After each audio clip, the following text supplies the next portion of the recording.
ona uumshepu sasa, yeah. Maneno manung'uno na chuki, eti mara kiuno mechongesha Uturuki. Uwajibu kurupuki, penzi lako ni asari na mino nyuki. Kelele zao za chura, hazininyimi tembo kunywa maji.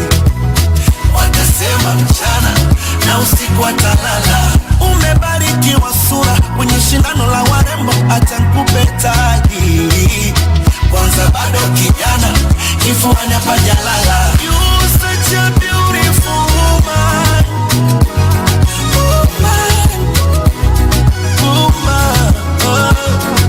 To be my one and only woman, woman, woman. When I go Aisha, Aisha, Aisha, Aisha, Aisha.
before. Take you to a place you never been before. Africa tunaikamia tu most bana. I'm Kenyan so you know I'm a marathon runner.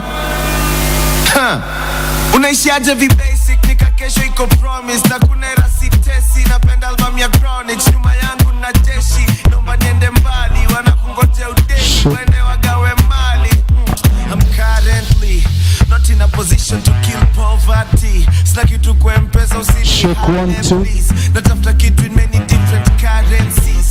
Black check disease. Waifa kidai shopping twende overseas. Mekamna gari kubwa let me show my kids. Lazika juu ya meza uone emblem Dadinya Shiski ndio stima wacha Kenjen nani.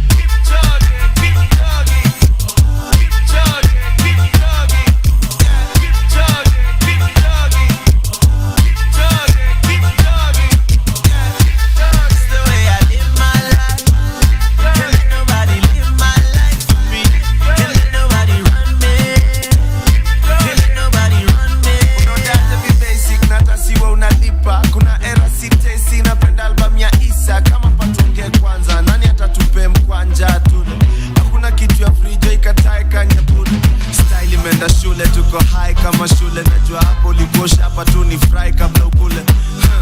Kila dogiko na siku yake. Na paka maisha tisa ni unfair. Kila siku kiamka amka na asante. Fry ile uko nayo acha kujikompare. Ule na mingi ndo anaongezewa juu yake. Niko mtu alisemanga eti mini don't care.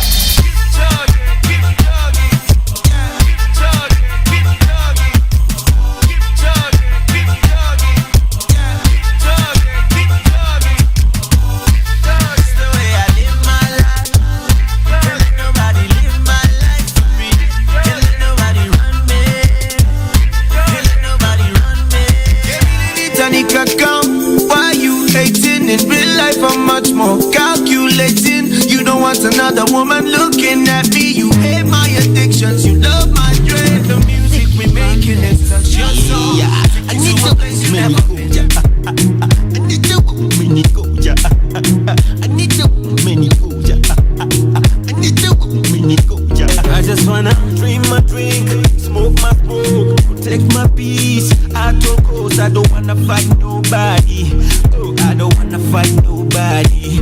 I just wanna drink my drink, smoke my smoke, protect my peace. I told cause I don't wanna fight nobody. I don't wanna fight nobody. I don't wanna fight nobody.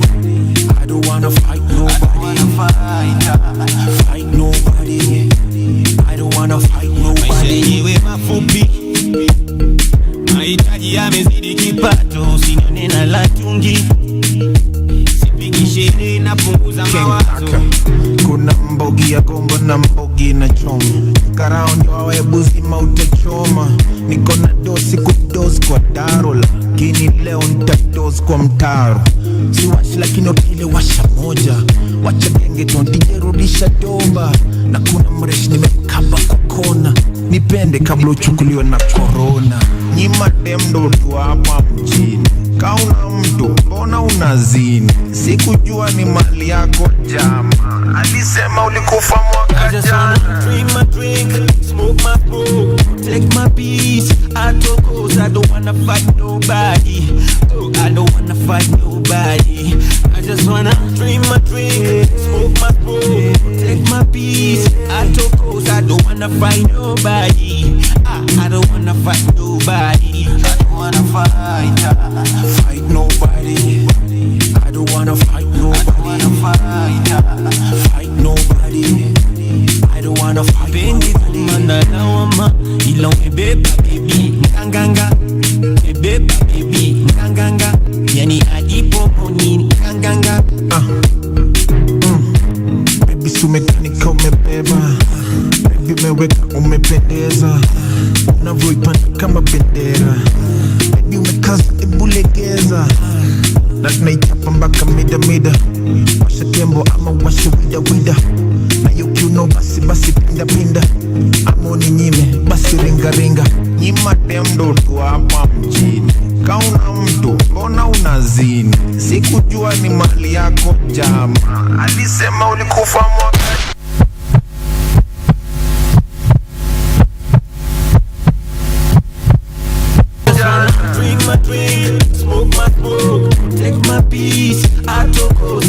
wanna fight nobody. Oh, I don't wanna fight nobody. I just wanna dream my dream, smoke my smoke, take my peace. I don't wanna fight nobody. I don't wanna fight nobody. I don't wanna fight nobody. I don't wanna fight nobody. Fight nobody. I don't wanna fight nobody.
Vision 2030 itakuwa Vision 3020. Violin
kupendeza hata vitenge kwenye kijiji ya Turuki Mwenge, si watoto geto kutata kitolewa beto acha kunaka huku mkwala usichimbe uwe na namba siku kinge tunaluka kopo kwetu everyday no enjoy no enjoy no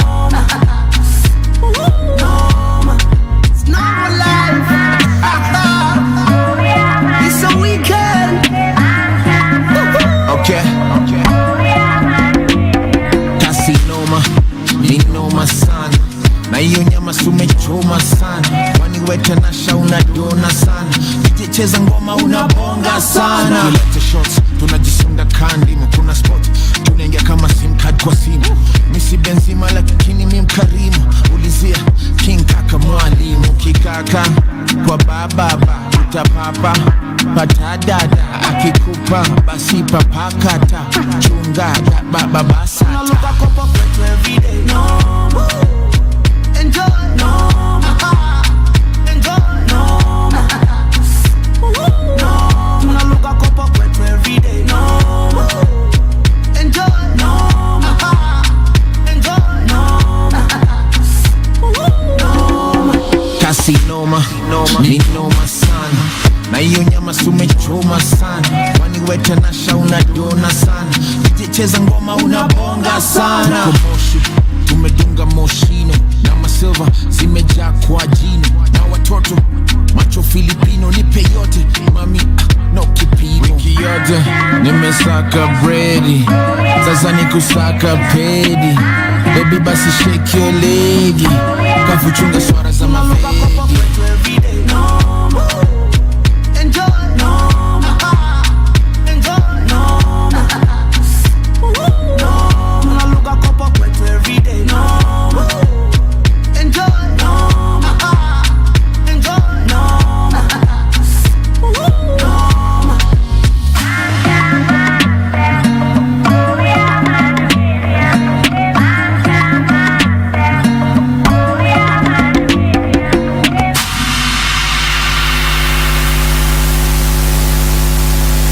Kionjo hiki kinaitwa kwako kwa hisani ya mkito.com. Mkito.com.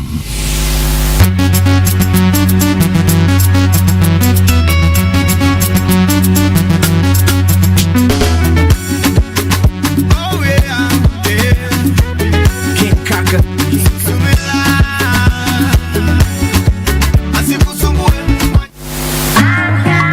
Baba made it.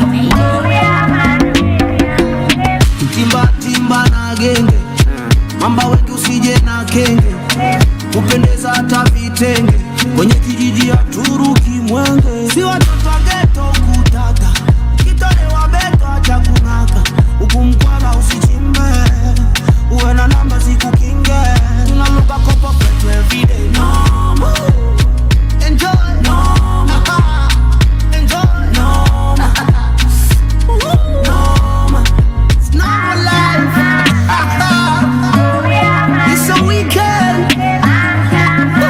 okay.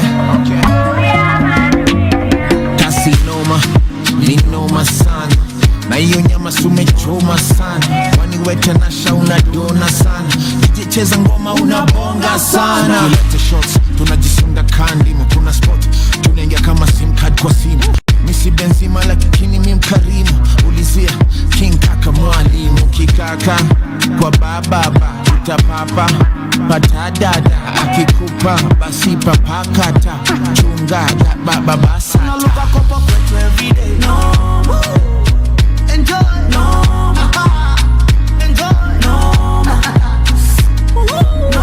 tunaluka kopa kwetu everyday no enjoy no enjoy no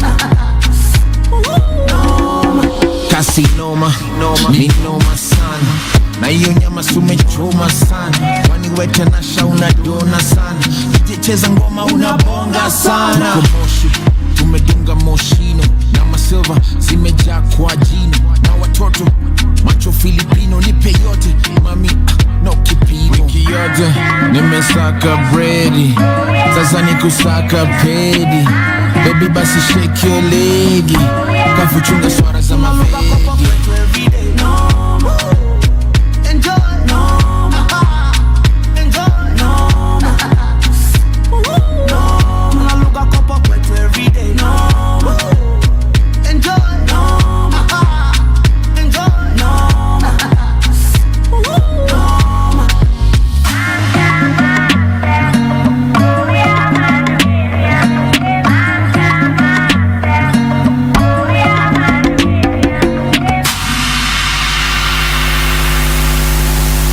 Mahiro wote wa Kenya, kila mtu amestruggle na ako paid for, ili time yako paid for. Revolutionary comrade.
jasho machozi. Umao wakashinda wao mashabiki wakaenda na trophy. Matigari hana hata kaploti. Serikali nataka nikuze Nairobi. Mangati nataka wamamishe Jirongi ya wana kopi.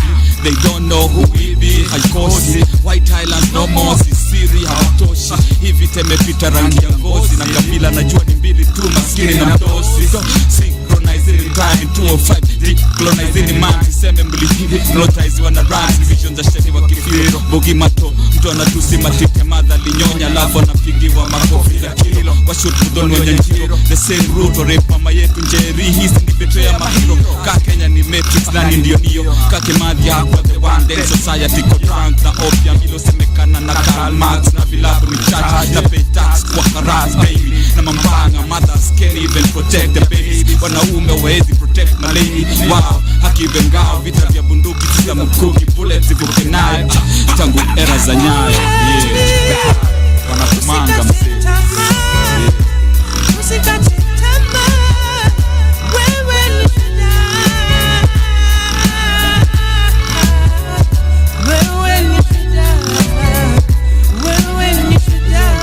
Tukiwapasulia pazia tu expose zile gazi ya nyufanya. Mtatukuta kwetu, mtatuvamia. Hiyo ilikuwa last year. Nilidhani mtaadisia sense kwa wimbo zenu tukisinzia. Bado mnasinzia this year. Unaweza teta ukishukiwa kimakosa. Unaweza tema ukisibishwa uonge mbaya. Unaweza hepa ukinusiwa. Unaweza tema ukizidiwa. Hakuna haja kujiforce kitu hautaki. Unajua vile kwa uenda mkema kisisiwa.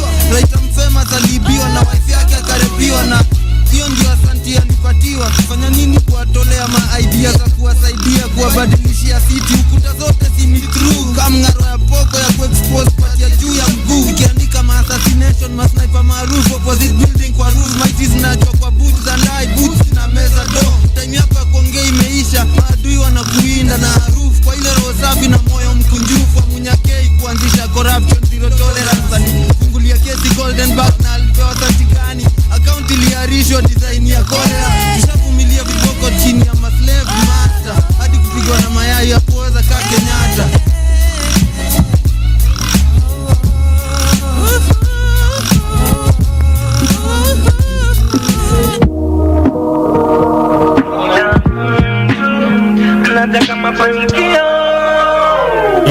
Kujisikia nipo juu, mimi sitaki hizo deals.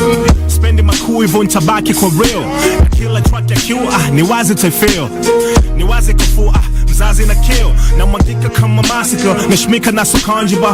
Kwa mziko bajaji di kwa shikaji wenye makadi like mashike like Babylon. Muzika sana magi tu, madi tu we happy mo. Midadi tu ina party, no. Kisizia mtani uzisha wapa veil. Tope puzi walodai hii yuzi ya matokeo. Safari ni tua kufika inabidi uyanze. Haina kukita kusita inabidi ukaze. Ikiongoza ufuata mkia kukimbia ni mwiko. Kwanzia ulipo so sana kubakia ulipo. Kisema chini hapana na maana fanya unyanyuke. Na ukiamini umesimama mwana koma usianguke. Ukijituma na neema inakaribia. Nyuma lo give up mapema wangekaza wangeifikia. Penye hapi jitusu unafiki usiruhusu. Yajua kuzingatia ili wachane na soko husu. Kibongo bongo longo longo shaz. Endelea kusaka mchongo hata ukipata ila sio sababu kwa chani hadhi ya mafanikio. Ongeza mbio sababu kila mtu kila kona nasa mafanikio. Kulonyi wakati zinapita nyakati. Muda wako bahati na kugairisha kiso party support. Kujificha na kuuliza giza kwa pile torch. Opati le note na kato lo boss. Ushapotea autaki ukosa usiache of course. Endelea tafanikiwa kwa nachojua au nachofanya. Wachache ndo tusoko jinsi tu anavyoonekana. Mafanikio hayaji kata tamaa. Yeye wafata no jituma na wala sosukumwa na njaa. Speedy kila deal mipaka mezingatiwa. Sitaki kuwa tajiri nataka kufanikiwa. Ili kushmiwa kwanza lazima ujiheshimu. Lakini kufanikiwa na ujanja so lazima elimu. Ili ukidaka ngine ugeuka wabaya. Mafanikio kwenye kutaka ngine ugeuka malaya. Ugeuka so haya kutotawa kuta kwa babu. Na anefanya mambo maana wana muda kuhesabu. Kwenye kusaka kikisha haufilisiki. Haupotezi maisha vile vitu vinunuliki. So kama tucheki kwa sababu tumezeka. No, ni tunazeka kwa sababu tunai cheki. Ila sio sababu kwa chani hadhi ya mafanikio. Ongeza mbio sababu kila mtu kila kona nasa kama mafanikio. Kulonyi wakati zinapita nyakati. Muda wako bahati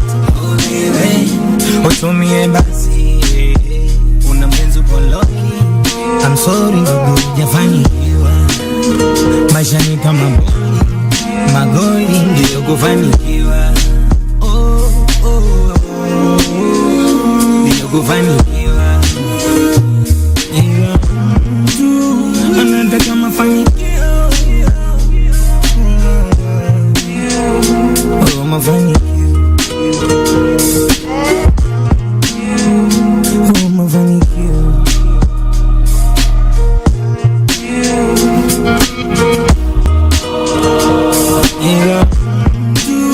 Anataka mafanikio.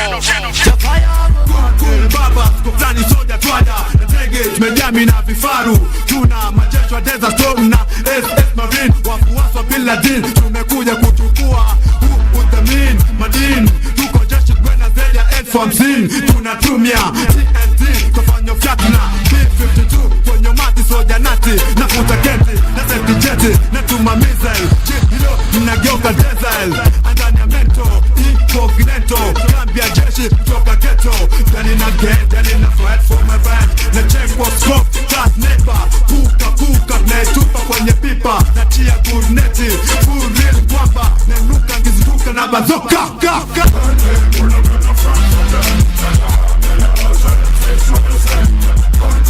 we are people hypocrites, chat them a parasite and Babylonian machine. Why are the one who could finally have to fight for the right? How they use them a fighting. Nafuta jasho mana jeshi niko vitani, misiga makombora, maboma na depuka, makamanda, muli gwamba, kama ni baya, buffalo soldier wana jeshi wa mtaa, nikute kwenye msitu wenye miti mirefu, Rastaman ajena, niko jicho nyanya, nasema kweli, ndio maana nakufa kisoja, najitoa muanga, kama Yesu msalabani, napiga saluti, bendera ukoe na pepea, parambanda nalia, makamanda vitani, tazama kulia, shaframana fuga mkanda, tunakuja na ufuo, wanajeshi, na chombo cha baadhi, pigetia kanal, uko jono, fletcha nani.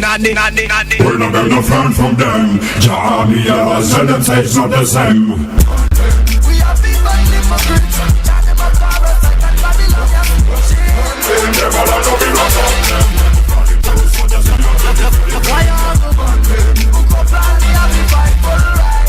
How they use them a fighting. I've been a soldier, but a soldier in the hood. I stand tall like Makazavi, wajeshi wa mtaani. I ride for in the night, flaky mapi. My generals kutoka pwani, bunduki kama walami, M16s and 47s. If we die, we go to heaven. I would, we stay together, so physical like a bear. Don't you ever be okay, when they said that we don't care. Make you rain like Salasi, bullets got me like Makasi. I general like Castro, I stick to the fact. You can kill me like Lumumba, headbangers down in Nyumba. We soldiers on a mission like Che Guevara, Fujo Makelele, Sharamani, Richie Rich, P.O.P. and Gucci P.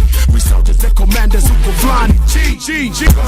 We're not gonna run from them. We are people hypocrites, chat them a parasite and Babylonian machine. Never let them be lost on them. Why are the one who could finally have to fight for the right? How they use them a fighting. Big up on a clearing license, but right now I don't know, so I'm flying go and use the permit to. All right, mic test 1 2 3. Asante sana. Naam, asante sana. Basi mabibi na mabwana, wageni wa dhama wote ambao wako nje, tuwaomba muingie ndani ili wageni wakifika mara moja tuanze shughuli. Kwa majina naitwa Francis Auma, mimi ni ofisa shirika la Muhuri, Rapid Response Officer. Kwa hivyo tuwaomba tunaanza mara moja shughuli hizi, na asanteni sana kwa kuja, ingawa tumechelewa kidogo, lakini aidhuru maji ya kunde mshina maji ya baridi kuliko tupoteze kabisa. Asante sana, nimefurahi sana kuona mama zangu wamefika, na naomba wale ambao wako nje waingie ndani ili tuwalate wale wageni, tuanze shughuli hizi mara moja. Vile vile ningelipenda kwa upole na unyenyekevu wale ambao wako nyuma, hizi viti vya mbele to occupied, ili wakiingia watu wasidistract wakati mkutano unaendelea. Kwa hivyo nawaomba wale ambao wako nyuma tuje mbele, hizi viti tuvijaze. Naona vile vile msafara wa gavana ishaingia. Asante sana, naona laiki ya watu pia wanakuja. Asante sana, tunaendelea vizuri. Basi punde si punde tutaendelea. Wale ambao wako nyuma waingie. Alafu tuko na wanafunzi pia kutoka TUM walikuwa wanafanya mtihani, lakini napata habari kuwa washamaliza, wako tayari njiani wanakuja. Vijana pia mambo haya ni mambo hayo, wataka kujua vile mambo yalivyo na SGR. Asante sana kina mama, songeni mbele, tuje mbele sote. Hapo nyuma tuta distract, tafadhali tuje mbele sote. Asante sana, asante sana, shukran jazila. Tunaendelea vizuri. Wale ambao wako nje tunawaambia tafadhali asante sana kina mama. Barabara kabisa. Basi naona anza rasmi, manake umma ishaingia, wale wengine watatupata mbele mbele. Shukran sana, asanteni wakazi wa Mombasa, asanteni wa Kenya wazalendo, asanteni sana. Naam, tunaendelea vizuri, asante sana. Nimesema wale ambao wako nje tuingieni mara moja ndo tuanze mkutano. Hivi tutajivuta na muda unaenda, itakuwa si vizuri. Asante sana padri, asante sana, shukran. Tunaendelea vizuri. Naam, fundi wa mitambo, asante sana. Vijana tuingie mara moja, tunakuwa tunaongojea nyinyi. Just come in. Thank you very much. Tulikuwa tunaongojea nyinyi. Tupitie tu hapa. Asante sana. Asante sana, vijana wetu ndio hawa. Akina mama nimewaona, ingieni. Asante, ndio. Ni hapa. SGR issues ni hapa. Asante sana. Vijana occupy seat here, just sit here. Very good. Basi ni hapa ndio SGR issues ni hapa. All right, we are doing good. Neto ameshawasili, anawakilisha Changamwe. Naona bwana Neto amewasili rasmi kama farasi wa ngong. Yeye anawakilisha watu wa Changamwe, wamefika. Watu wa Potrizi, asante, ni hapa. Very good. Ndio. Tunaendelea. Naam, fundi wa mitambo, achilia kwa mbali ili tuwalate wale wageni wa heshima, tuanze shughuli hizi rasmi. Muda umeenda na haifai namna hii watu wazima kukaa sana, inachokesha. Kwa hivyo tufanye alaala mtu na macho ili mambo yaendelee. Shukran jazila, asante sana. Fundi wa mitambo, fanya mambo.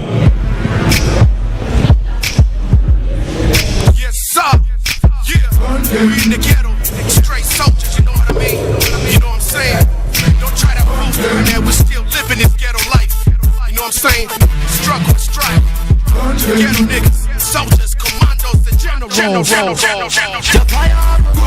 Baba, tuplani soja twada na tege medami na vifaru. Tuna majeshi wa Desert Storm na SS Marine, wafuasi wa Bin Laden. Tumekuja kuchukua utamin madini, tuko jeshi kwenda zaidi ya F-50. Tunatumia TNT kufanya fyatu na B-52 kwenye mati soja nati na kutakenti na sentijeti na tumamiza hilo mnageuka diesel andani ya mento incognito kambi ya jeshi kutoka ghetto.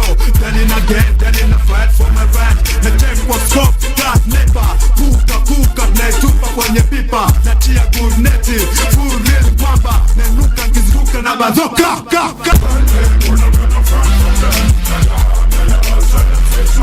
We are people hypocrites, judge them as parasites and Babylonians. Your fire go burn, who come down here to fight for right. After you say my fighting. Nafuta jasho mara jeshi niko vitani. Nisiga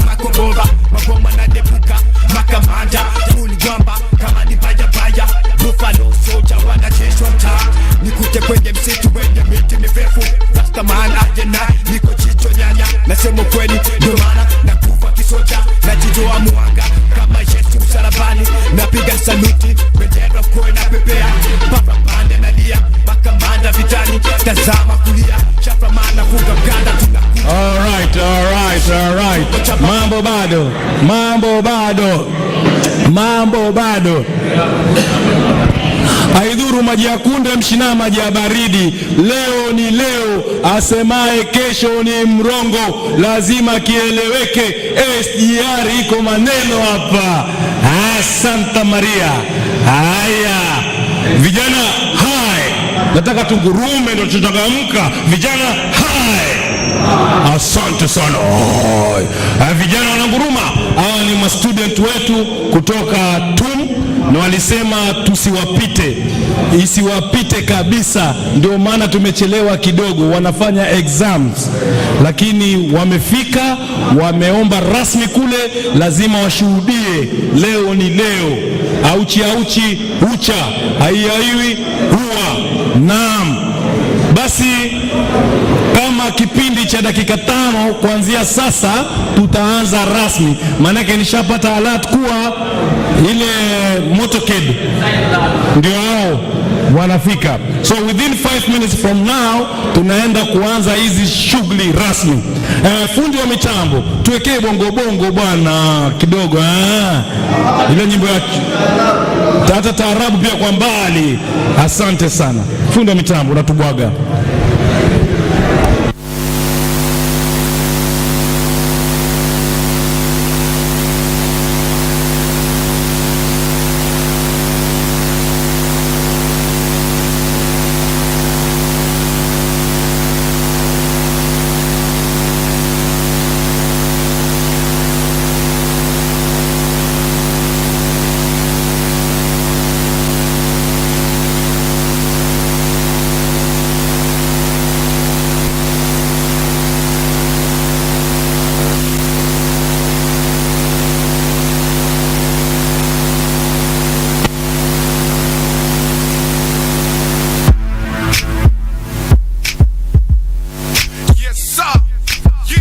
We in the ghetto, straight soldiers, you know what I mean? You know what I'm saying? Don't try to prove that we're still living this ghetto life. You know what I'm saying? Struggle and strife. Ghetto niggas, soldiers, commandos, and generals. Asante sana waandishi wa habari watakaa upande huu. Karibuni ndani waandishi wa habari, mtakaa upande huu. Safi kabisa. Tunaendelea. Jamani, nimesema dakika 5 kuanzia sasa tunaenda kuanza shughuli hizi rasmi. Na wale wako nyuma nimewaomba kwa taadhima na heshima tuje mbele hivi tuvijaze, ili watu wakija kuchelewa wale watakuwa wanaingia na nyuma. Asante. Fundi wa mitambo, unaniangusha, unanibwaga sana. Fanya mambo yako, do your things, kwa lugha ya Kingenge. We in the ghetto, straight soldiers, you know what I mean? You know what I'm saying? Don't try to prove that we're still. Hello, nahabarishwa kuwa mic iko na echo, inasumbua. Haijachujwa vizuri. Tafadhalini wahusika. Fundi wa mitambo, mic haiko sawa. Iko echo na ana strain hata kuongea. Haifai namna hiyo. Itakana kutoteleza. Iko echo na tuna strain nikiongea. Kwa hivyo tunawaomba mufanye alahala, mtu na macho.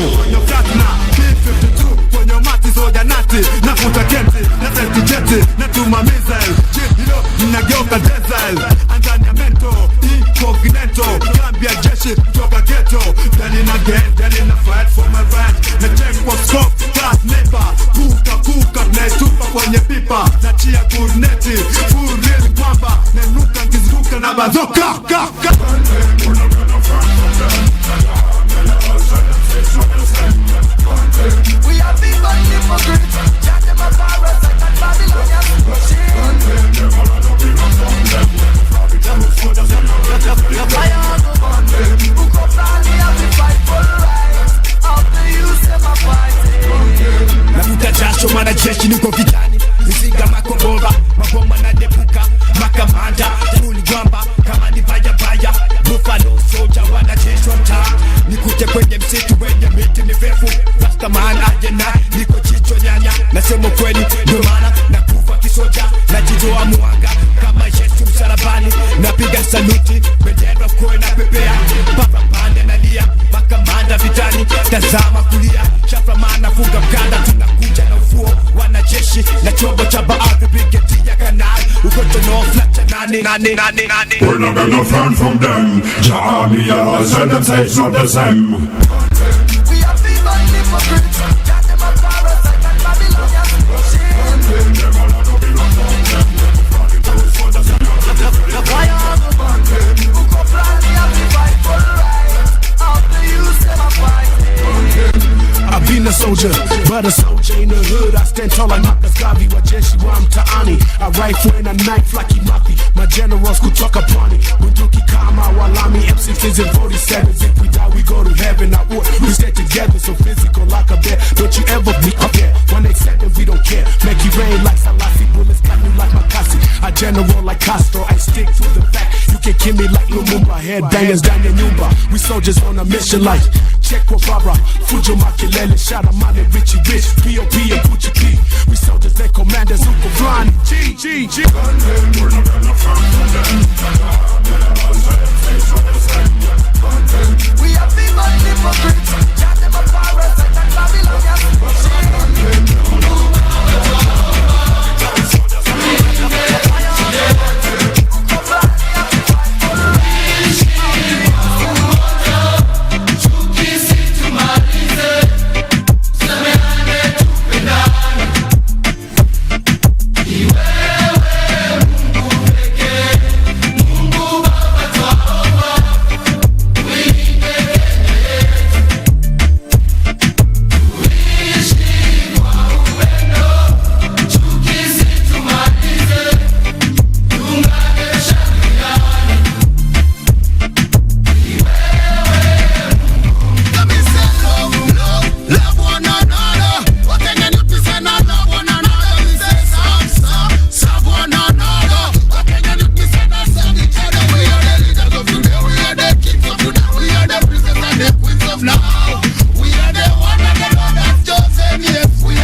tayari sasa kuanza rasmi. Okado, naomba program tafadhali. Bwana Okado, naomba program. Shukran.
Asante sana.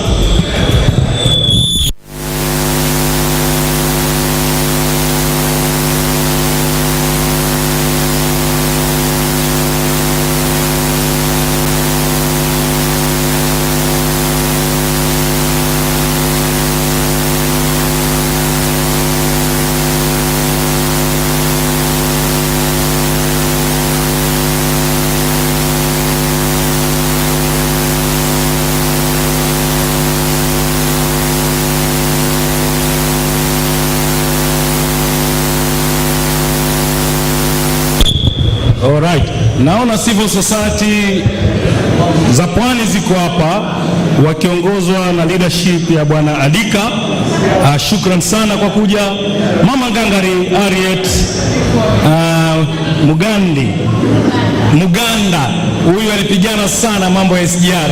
Huyu walipata shida sana wakisema SGR imevuruga biashara, akashikwa mara nyingi sana na alipigwa, lakini Mungu ni mwema, yuko hapa. Tuko na Bwana Ombo ambaye pia yeye ni upande wa Transport Association zote masafa marefu magari, yeye wanahusika na masuala hayo na waliathirika pakubwa sana na masuala hayo. Mtawasikia wenyewe, sija nikaongeza ladha ama nikaharibu ladha zaidi. Naam.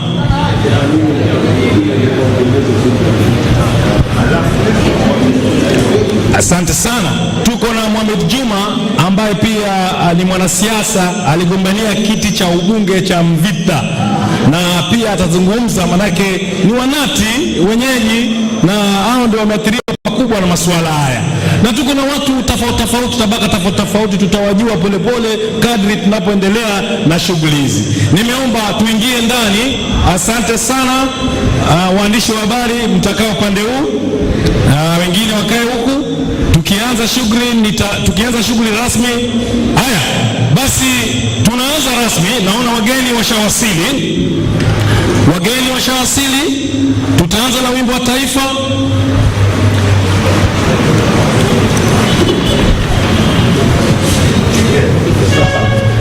Naam, wageni wamewasili. Haya, basi tusimame sote kwa shangilio, nderemo vijana.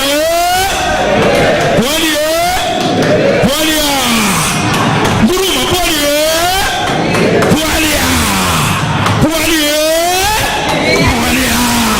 Basi wageni wamewasili. Makofi jamani kwa wageni wetu. Kina mama vigelegele. Asante sana. Karibuni wageni, karibuni Mombasa. Tamani tusimame kwa wimbo wa taifa. Fundi wa mitambo, wimbo wa taifa.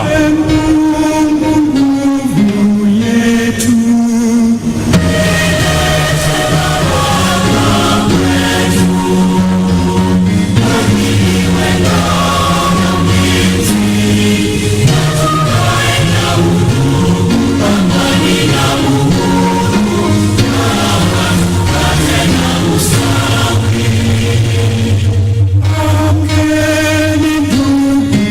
letu.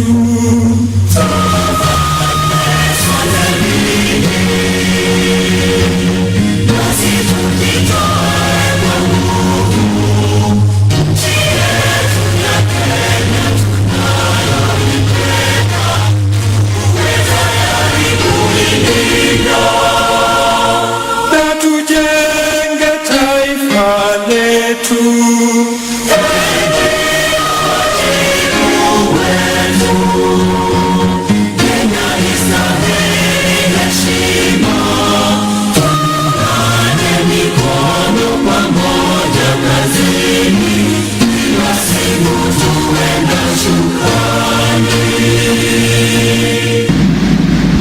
East African anthem.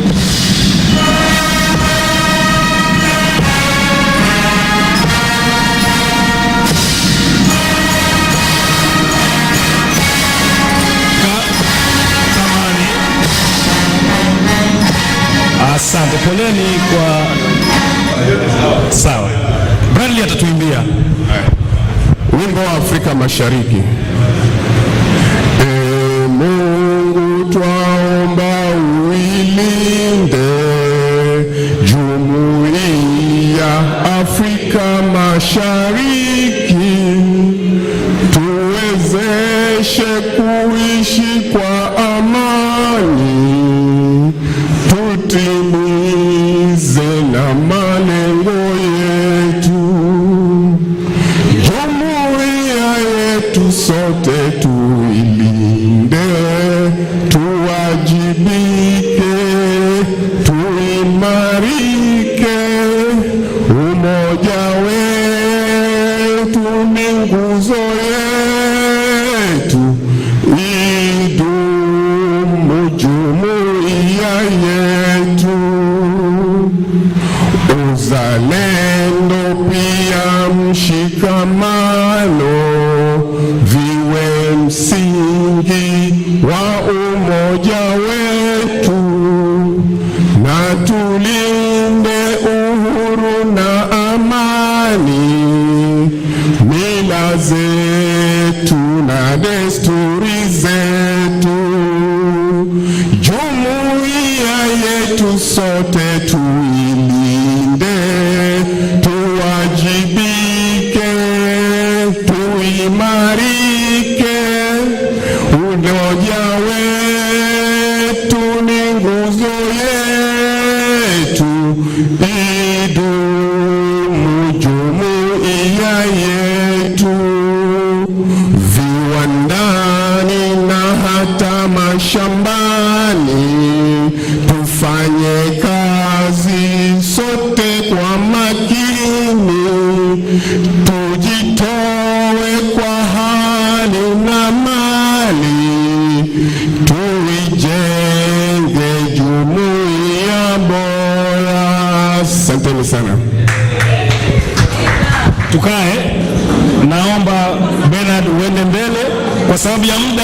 Tuingieni ndani sote tuanze jamani, tumechelewa.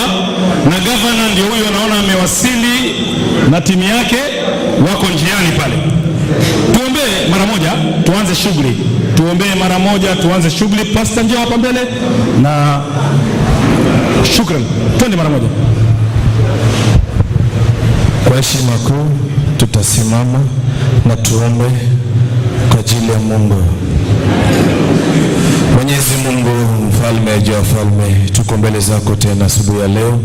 Kwa moja ama nyingine tunataka kuzungumza kwa ajili Bwana, kwa faida zetu, kusaidia watoto wetu na kuonea Mombasa hii imekuwa hali nyingine ya sio kawaida. Mwenyezi Mungu, tupe nguvu zako, chochote ambaye tutafanya katika meza yako itimie vile Bwana ulisema, anything we bind in this earth shall be bound in the heaven. Mighty Father, we glorify your name this morning and we glorify your name till the end. Mighty Father, we say thank you for this day. As we start our meeting, we say you guide us always in the name of the Father, Son and the Holy Spirit. Basi tupate maombi ya Kiislamu. Okay, let's pray. A'udhu billahi minash shaitani rajim. Bismillahir rahmanir rahim. Alhamdulillah الحمد لله رب العالمين الرحمن الرحيم مالك يوم الدين إياك نعبد وإياك نستعين اهدنا الصراط المستقيم صراط الذين أنعمت عليهم غير المغضوب عليهم ولا الضالين آمين. Tukae, asante sana. Basi tunaanza rasmi. Karibuni Mombasa, wageni wa adama. Shughuli zimeanza rasmi. Poleni sana tumewachelewesha, lakini bora kufika kuliko tuchelewe. Hivi sasa moderator, na waomba chukueni jukwaa ili shughuli zianze. Asante sana. Kazungu, endelea. Asante sana. Asante sana Francis kwa kazi yako bora.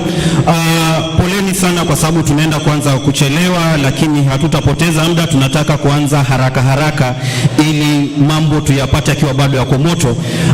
Leo hii tuko hapa kwa ushirika wa Okoa Mombasa, ambalo ni vuguvugu la wafanyabiashara na wakaazi na mashirika yasiokuwa kiserikali ambayo yanafanya kazi hapa Mombasa, ambayo lengo lao kubwa ni kuangazia uchumi wa Mombasa, ushiriki wa wakazi wa Mombasa katika masuala yanayowahusu. Hao ndo wametuleta hapa leo, na swala lile ambalo limetuleta hapa leo kubwa kabisa ni kuangalia, je, huu mradi wa SGR umeathiri vipi uchumi wa Mombasa, umeathiri vipi wakazi wa Mombasa, na kutusaidia kujaribu ku-unpack ama kulijadili swala hili. Tuko na wageni mashuhuri ambao wamebobea katika nyanja tofauti za masuala ya utetezi, masuala ya biashara, masuala ya utafiti, ambao watatusaidia kuelewa swala hili kwa kina. Na nitawa introduce moja baada ya mwingine ili tuweze tu kuwajua ni kina nani. Baadaye watapata nafasi ya kujieleza zaidi wakati tutakuwa tumeanza mjadala. Na nikianza kutoka upande wangu wa kulia, tuko na bwana Bernard Mushiri. Bernard Mushiri, hebu mpigieni makofi ya nguvu bana. Bernard Mushiri ni wale tunawaita auditors, wale wanaofanya kazi ya Kiswahili sijui utahitaji auditors, ambaye amekuwa akifanyia serikali kwa muda mrefu, na sasa amejibadilisha, amekuwa fraud, tutahitaji wale ambao wana detect fraud, masuala ambayo ya kufiche wanaweza kuyabainisha. Na yeye ameangalia kwa kina swala hili la SGR, na atatuelezea kwa kina baadaye, je, huu mradi wa SGR ulikuwa funded kivipi, how was it financed, na je, unaathiri vipi uchumi wa Mombasa na uchumi wa Kenya mzima. Karibu sana bwana Bernard. Next tuko na mzee mzima, mzee Helef. Huyu hahitaji utambulishi, ni mtetezi wa haki za kibinadamu ambaye amebobea, amefanya kazi kwa shirika la Muhuri kwa muda mrefu kama mmoja wa wale board of directors katika shirika lile, na bado yuko pale kwa sasa, na yuko hapa pia kutoa ile sura ya kipanama, ule muonekano wa wale wakazi wa pwani wanahisi vipi, yeye kama mkazi wa pwani ambaye yuko hapa ameathirika kivipi, amehisi vipi katika huu mradi mzima. Next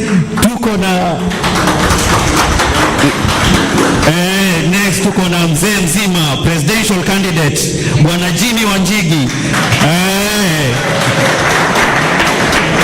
Bwana Jimmy Wanjigi pia ni mfanyi biashara ambaye amebobea katika taifa la Kenya, na pia yeye ni political strategist ambaye wa miaka mingi ambaye amefanya katika nyanja za kisiasa. Anajua nini kinaendelea kule ambako tunakuita deep state. Anaweza kuwa yeye hayuko kwa deep state, lakini anajua nini kinaendelea.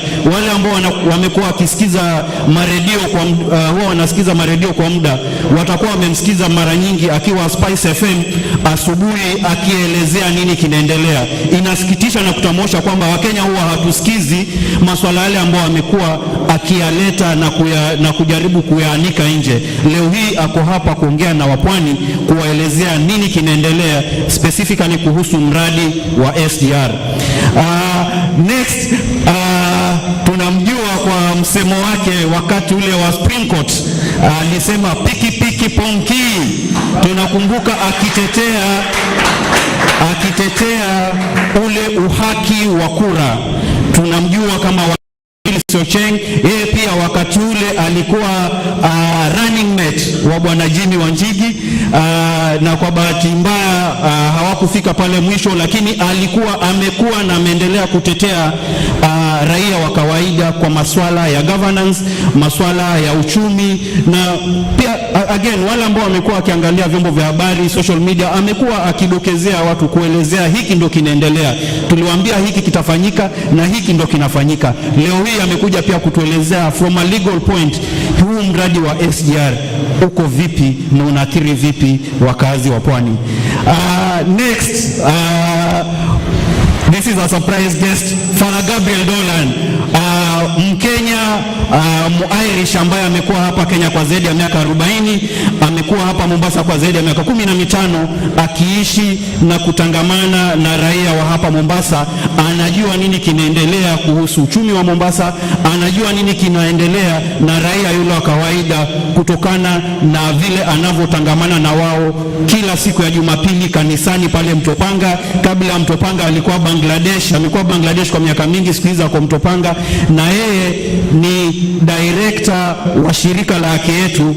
Amebaki na kama mwezi mmoja hivi na siku za kuhesabu atoke kama director, lakini leo tuko naye hapa, tunafurahi tuko naye hapa kuelezea mtazamo wake kuhusu mradi wa SGR. Alikuwa katika mstari wa mbele wakati ule mradi ulipoanzishwa, wakati ule watu walikuwa wanaandamana, wakazi wa Mombasa wakiandamana kutetea uchumi wa Mombasa.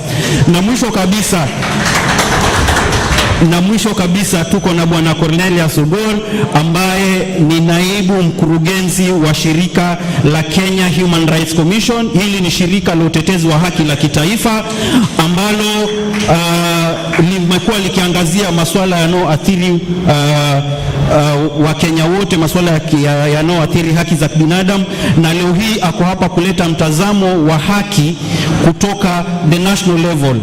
Tuko na mashirika mengi ya hapa nyumbani ambayo yatapata nafasi ya kuongea, lakini yeye ataleta mtazamo wake from the national level, from a human rights perspective. Huu mradi wa SGR utatuathiri vipi?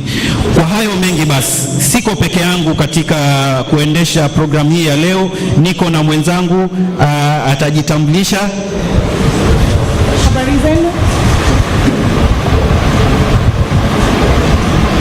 Hamjambo? Hamjambo tena? Hamjambo tena? Mumefurahia siku hii ya leo? Yes, kwa majina naitwa Anet Nerima, nafanya kazi na shirika la Kenya Human Rights Commission. Leo hii nitakuwa moderator wenu pamoja na Peter Kazungu. Asanteni. Naam, na nilikuwa nimesahau kujitambulisha na nitajitambulisha, lakini kabla nijitambulishe, kuna wageni wengine bado tunawatarajia. Senator Okiya Mtata alikuwa ameahidi kufika na tuna matumaini kwamba atakuwa hapa anytime. Yeye pia tunamjua kama senator mtetezi. Kabla hata kuwa senator alikuwa mtetezi wa haki na ameendelea kufanya kazi ile hata akiwa kwa Senate. Wale wanaofuatilizia habari tena watajua jana alituokoa, alipeleka kesi kotini kuhusu masuala ya housing levy na koti ikakubaliana na yeye, so labda hilo ndo swala ambalo limemchelewesha kidogo, lakini ako njiani, atakuwa na sisi. Vile vile pia tunamtarajia governor wa kaunti ya Mombasa atatujoin anytime as well.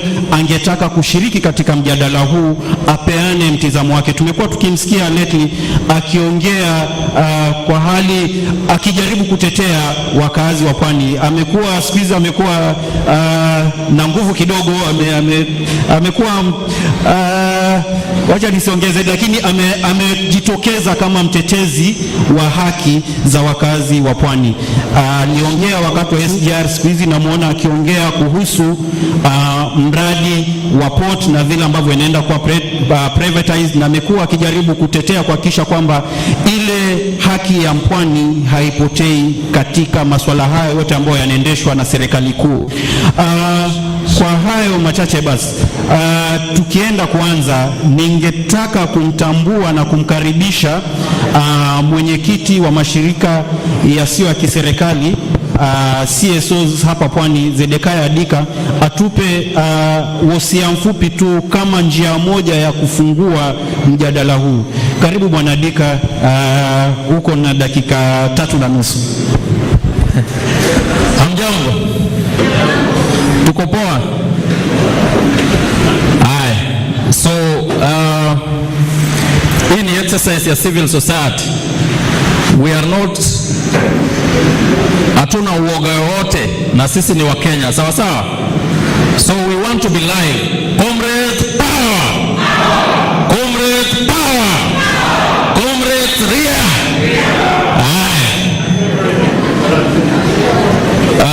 Commissioner Helaf, Bwana Jimmy Wanjege, the presidential candidate, Senior Willis, Father Dolan, Bwana Musheri, and my brother comrade, welcome to Mombasa.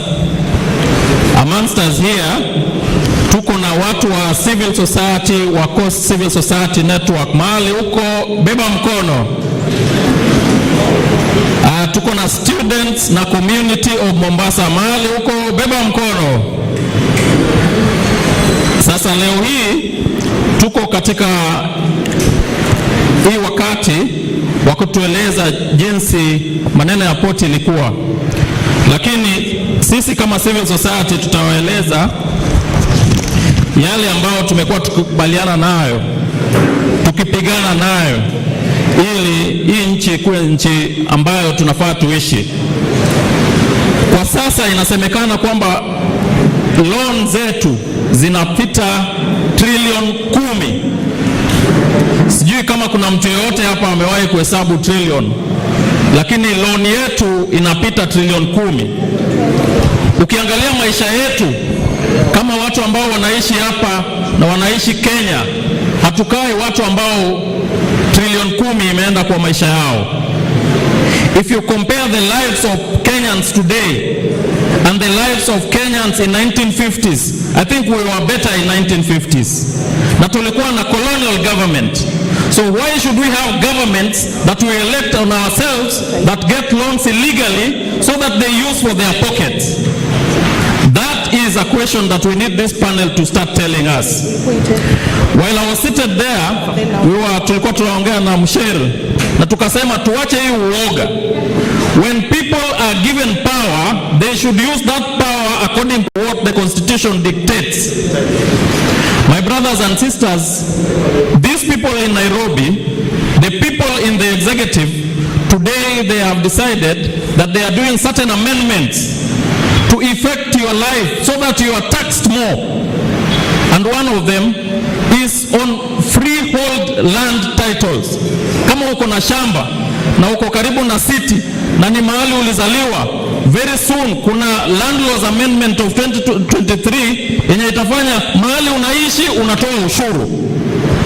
For what reason? For reasons that they want to pay some loans which are illegal loans. So we have to start saying no, hatulipi loan ambayo hatukutumia, haionyeshi katika maisha yetu. And that takes courage from you, the people of Kenya and the people of Mombasa. Nani anasimama na sisi kusema kwamba ikifika wakati tutasema we are not paying? Beba mkono, we are not paying. We are not paying. Uhuru na Ruto wake waangalia vile watalipa hizo ushuru. Sawa sawa? My brothers and sisters, the port of Mombasa is a natural resource. It should reflect on us on the positive side. The port has become a curse. Walianza na maneno ya SGR, wakafanya port ikakuwa zero. Then they moved from the SGR, now they want to to sell it kwa sababu you are silent. So it is upon us, the people of Mombasa, to start saying what government is doing must conform with the reality and the lives of the people of Mombasa, and the life of the people of the coast, and the lives of the people of Kenya. And that takes courage to say. I will not say more, but I think those are the lines upon which we have to speak as Kenyans. Kwa sababu we have been very kind as a people to the political class that doesn't care about us. So we have to start demanding that they have to feel what we are doing. Nani hapa ana loan? Kila mtu akona loan Kenya. Uko kwa Fuliza, uko kwa sijui gani. Kuna wengine pia walileta, how can a government come with a policy of loaning people? And they take your tax and then they loan you. What nonsense is that? Because they know we are poor and we won't talk about it. So we start talking about how we want our future to be. And Kenyans, you have a right to be angry because the political class is taking us quite for a ride. Asanteni, Mungu awabariki. Asante sana Adika, asante Adika kwa wosia wako. Tukienda kwanza basi mjadala wa leo, ningetaka kumkaribisha mzee mzima, mzee Helef, aje atupe taswira ya vile mambo yalivyokuwa kutoka mjadala huu ulipoanza wa SGR mpaka mjadala huu kutimizwa. Yeye ndo amekuwa mstari wa mbele kuongoza mashirika katika kupinga na kujaribu kuhighlight vile ambavyo mradi huu utaathiri sekta ya uchumi ya pwani. Kwa hivyo bila kupoteza wakati, ningetaka upeane tu taswira ya vile mambo yalivyo kuhusu mradi huu. Karibu bwana Helef. Makofi basi.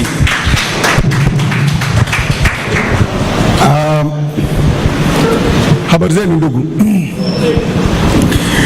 Natumai hii problem na issue SGR nyote mwaelewa. Huu ni mradi mkubwa zaidi ambao hajawahi kutokea kutoka Kenya ipate uhuru. It is the biggest infrastructure project in the history of this country. Lakini kitu kimoja, huu mradi haukuwa dhahiri, ulikuwa mradi wa kisiri. Mradi wa kisiri kwa sababu tuna constitution, tuna katiba ambayo inasema lazima kuwe na public participation. Palikuwa hakuna public participation. Na kulikuwa na utafiti kadha wa kadha zimefanywa kwa tunaweza kufanya mradi huu kwa mkubwa zaidi kwa pesa rahisi zaidi. Kwanza kutumia ile reli ya zamani kutoka hapa mpaka Malaba, ikaja ya pili kujenga barabara kutoka hapa mpaka Malaba kwenda na kurudi, barabara tatu huku na tatu huku, ambayo inaweza kukosti around $2 billion that time, lakini pia ikaekwa kando. Wakaja na mradi mpya ambao kwa kufanya reli mpya kutoka hapa mpaka Embakasi, kisha wakaongeza mpaka Suswa pande za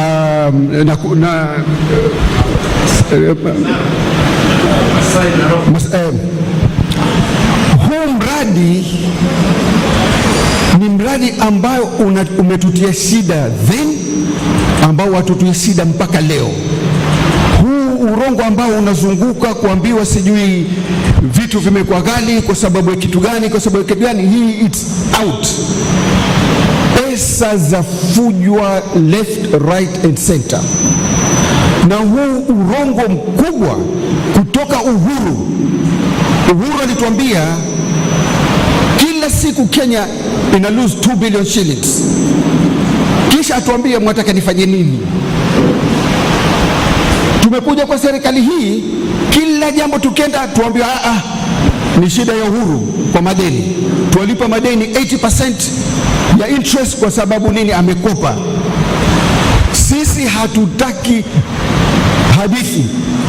Madamu hawa watu wako katika uongozi, basi lazima waseme solve the problem that are facing the people, but they are not. Why they are not? Because they are part of this problem, part and parcel of this problem.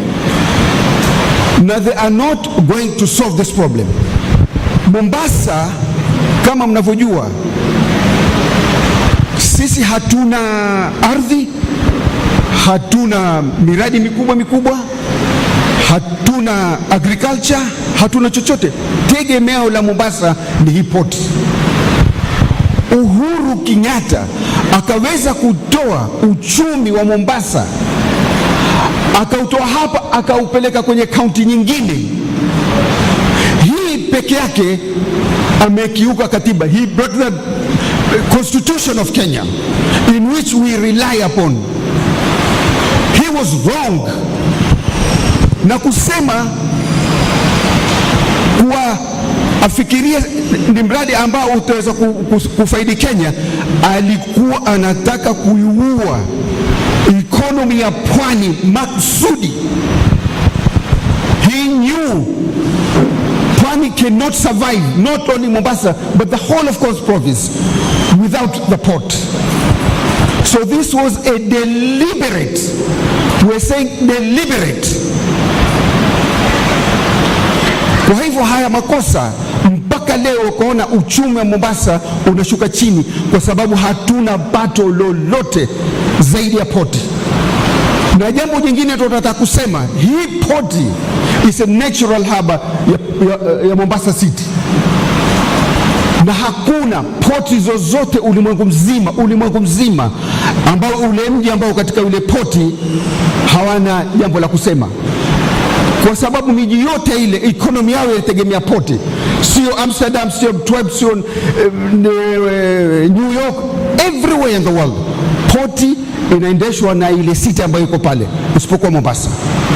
Mombasa haina say yoyote. Kila kitu kinaamrishwa wapi? Nairobi. Politically, sio kwamba ni uchumi utaweza kusaidia Kenya au kusaidia watu. Kwa hivyo this is a deliberate move by these people. Kenyatta, Uhuru Kenyatta na hata huyo Ruto leo even managing director wanakuwa appointed where? Nairobi. Mombasa has no say and we don't earn anything. Zero, absolutely nothing. This, mimi nasema, it has to end. Manake in reality we don't have a port. Ikiwa mzigo unatoka kwenye meli, ukiteremshwa kwenye meli pale, inapakiwa kwenye SGR all the way to Nairobi, clearing, forwarding na kila kitu kinafanya kule. Sisi hapa hatuna port, it's just a transit. Ushafahamu? Sasa hapo inataka watu wa Mombasa na kila mkazi wa Mombasa ajue yeye ni mpwani, kwa sababu mwaishi hapa, tonge yenu, kitumbua chenu ni hapa. Kwa hivyo mwataka musimame mutetee huu uchumi wa Mombasa, kwa sababu Mombasa ikiumia na nyinyi pia mtaumia. Asanteni sana, shukrani.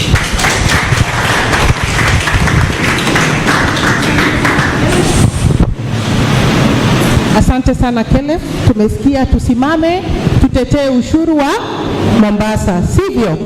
Asante. Tukisonga na ratiba yetu, tutataka kumsikiza Bwana Jimmy Wanjigi. Yes, Jimmy Wanjigi in 20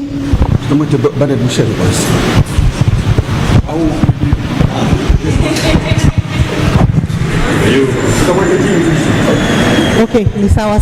Tutamsikiza Father Dolan in the context of human rights and the topic on SGR. Please welcome and give us your 5 minutes remarks on the same. Nitaleka mgeni, si ndio? Ni mzee kama mimi, si ndio?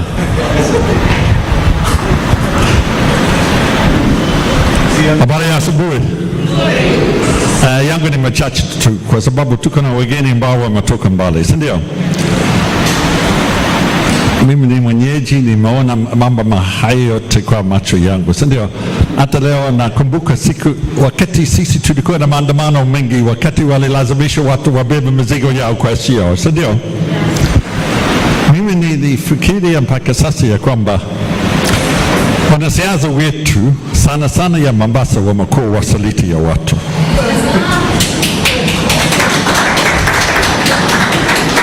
Badala ya alitembea na sisi wakati ule, si ndio? Governor mwenyewe pata nafasi yake kwa he got his own container, si ndio? Na badala ya kutetea biashara ya wakaji ya Mombasa, alitetea familia yake. Na hata juzi niliona tena wakati walitangaza kwa mara ya kwanza ya kwamba wanataka kuuza au nini au port, si ndio? Tena wanasiasa wote walikuja pamoja, si ndio? Na yeye aliona kana kwa mara ya kwanza baada ya mwaka mmoja, si ndio? Na wengine ambao hata ni waziri kwa hii serikali ya sasa walikuja pamoja. Lakini maoni yangu ni kwamba wanatetea mambo yao badala ya kutetea haki za wenyeji ya Mombasa. And we can't trust them. Labda governor atakuja baadaye atasema yake, tutaona hali yake, lakini si ndio? Hata wali let down sisi kwa mambo ya boxing, si ndio? So be sure hawa watu wataeleza zaidi, lakini wanasiasa wetu wabunge hata MCAs wamekuwa wasaliti ya Mombasa. Ni hayo tu. Jimmy, karibu. Asante sana. Very good. Very good. No, ngoja kidogo.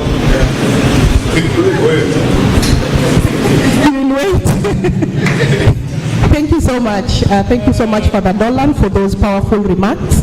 Tutasonga tuzungumze ama tupate kusikia kutoka kwa Willis Otieno. Tumeambiwa Willis is an advocate of the High Court of Kenya.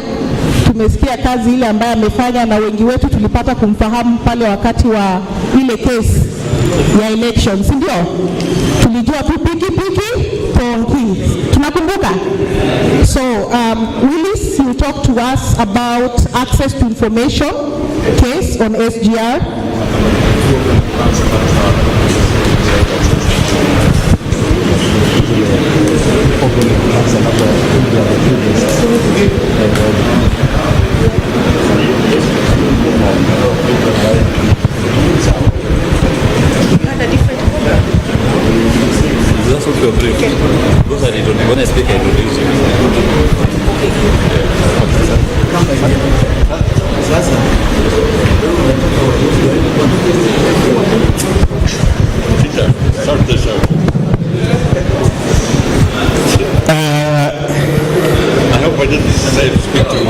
Tunataka kwa sababu we have a series of questions that we want to pose to our guest today.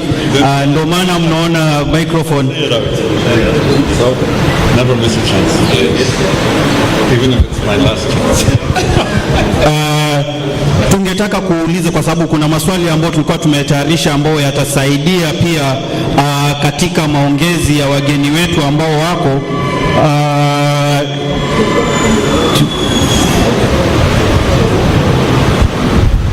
Everything okay? Na pia labda wakati wageni wetu wanaongea wateremke hapa chini. Nimeona there's a little instability hapa, sije tukapata hasara.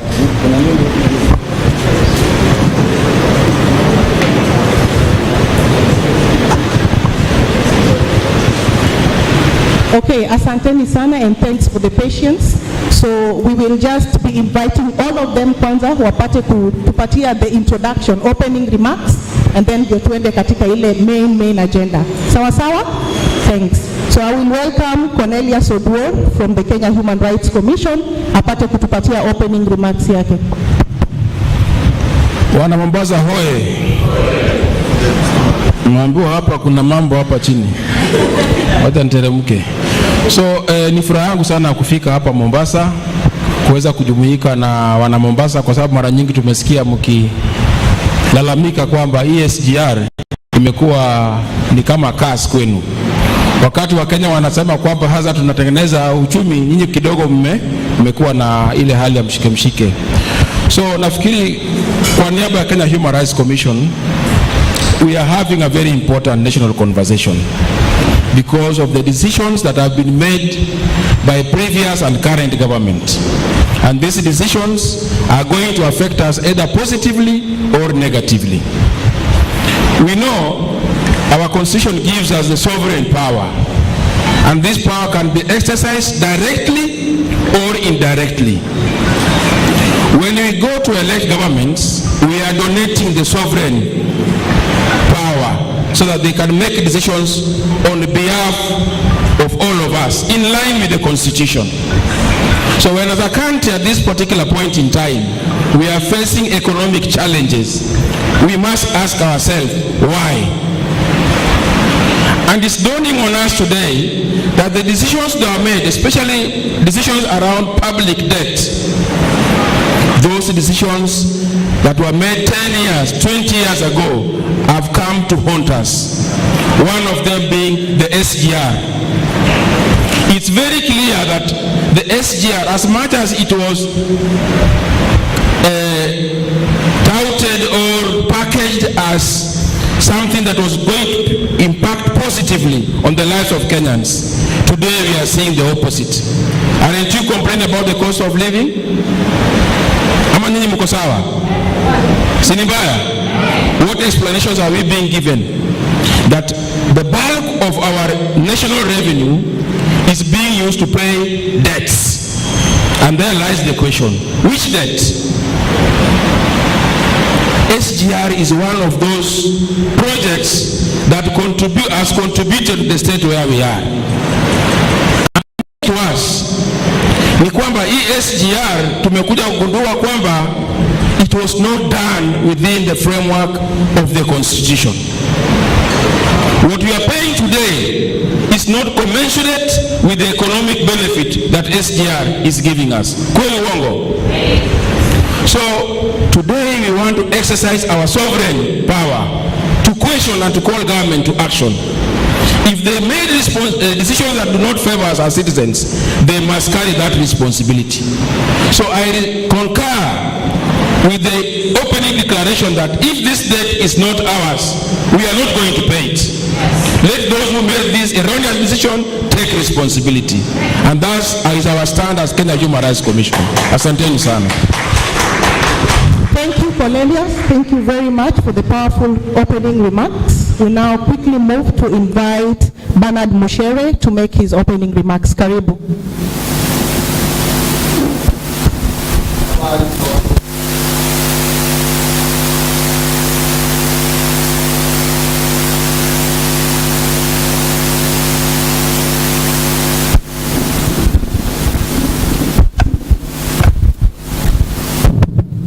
Habari za watu wa Mombasa. Nimesikia nimeitwa Mushere mkafikiri iko wali. Kuma wali. Ni Mushere mtu. Mushere mimi nimefanyia kazi serikali kwa miaka 40. Nikalitaya in 2018. I think some dogodogo hapo wananiangalia wanafikiria ika dogodogo namna gani? Huyu ni kukaa. Sasa, how did I come to be in this SGR? Wakati niliretire, I have been an auditor for the last 30 years in the government. I'm not only an auditor, I'm a certified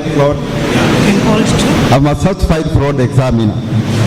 Who is a certified fraud examiner? Is an anti-fraud expert. An anti-fraud expert looks at those transactions to establish whether there is fraud. Fraud ni nini na Kiswahili? Ufisadi. Hiyo ni viodi ufisadi. Yeah. Ni nini na Kiswahili? Yeah? Swadrif. Yes. So when I retired, I went home.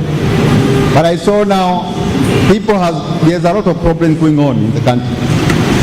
Nikiangalia, nikajiuliza Mungu alimpatia some knowledge. Nafanya nini nyumbani?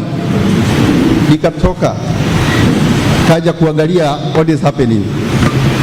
So vile inafatikika, niliangalia SGR from the flood perspective. Kulikuwa na wizi.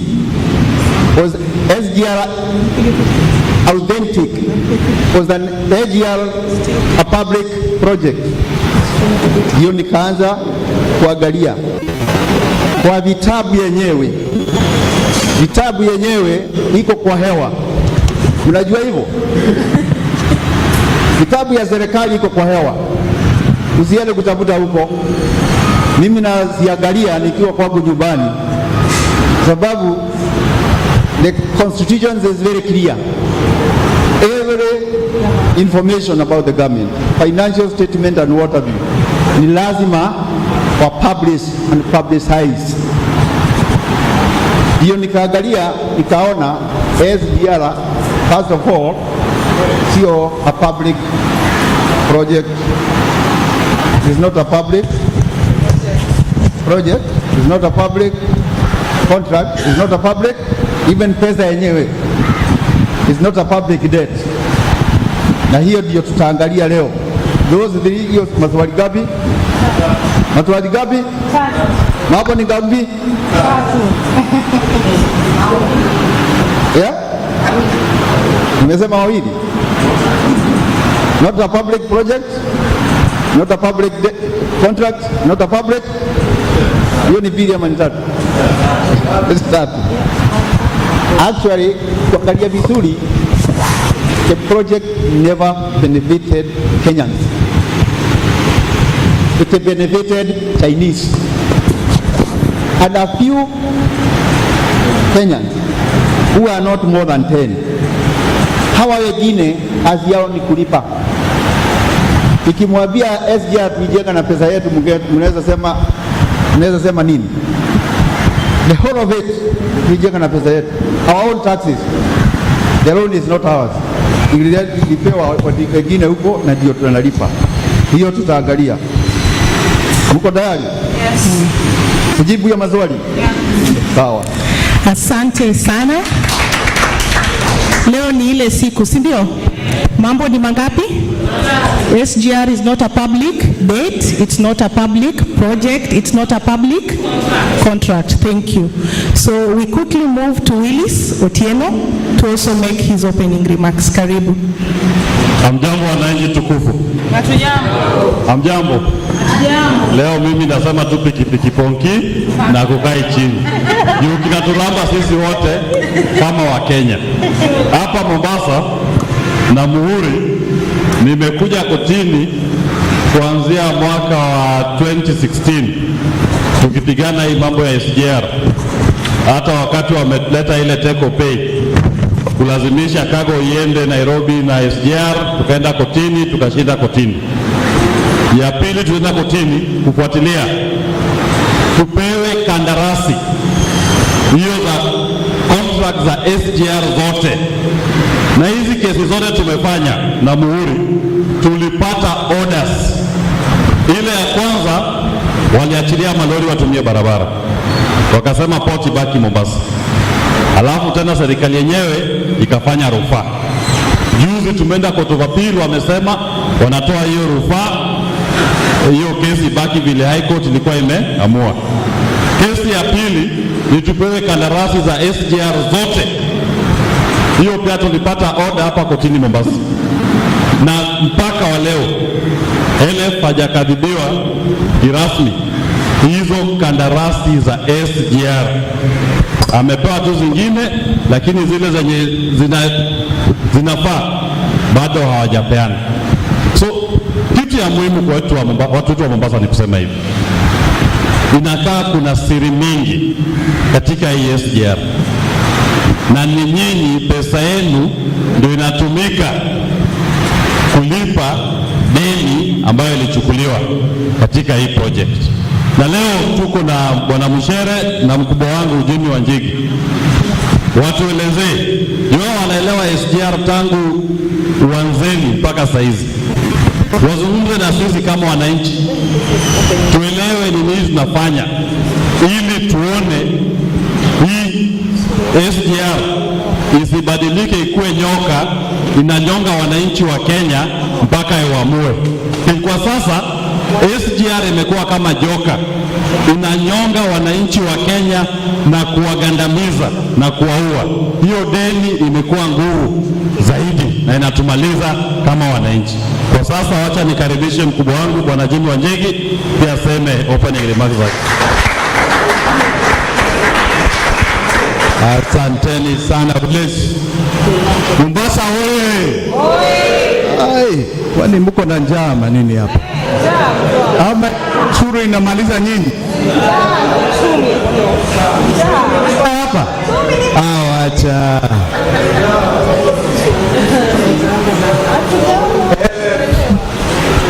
Naokoa Kenya. Mike.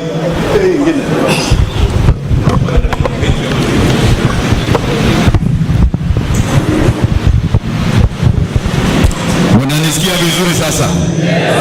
Haya.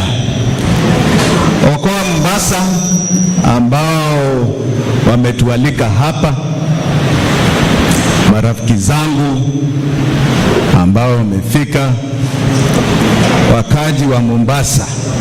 Lete tuseme tena, Mombasa hoye! Mombasa hoye tena! Hiyo ni sasa. Leo niko na hadithi kidogo. Sijui kama mnajua ni kwa nini niko hapa. Nimealikwa hapa kwa sababu hii SGR ilikuwa wazo wangu. Umeshika hiyo? Ilikuwa nini? Mimi ndio nilishikiana na watu wa China Road and Bridge Company tufanye hii SGR.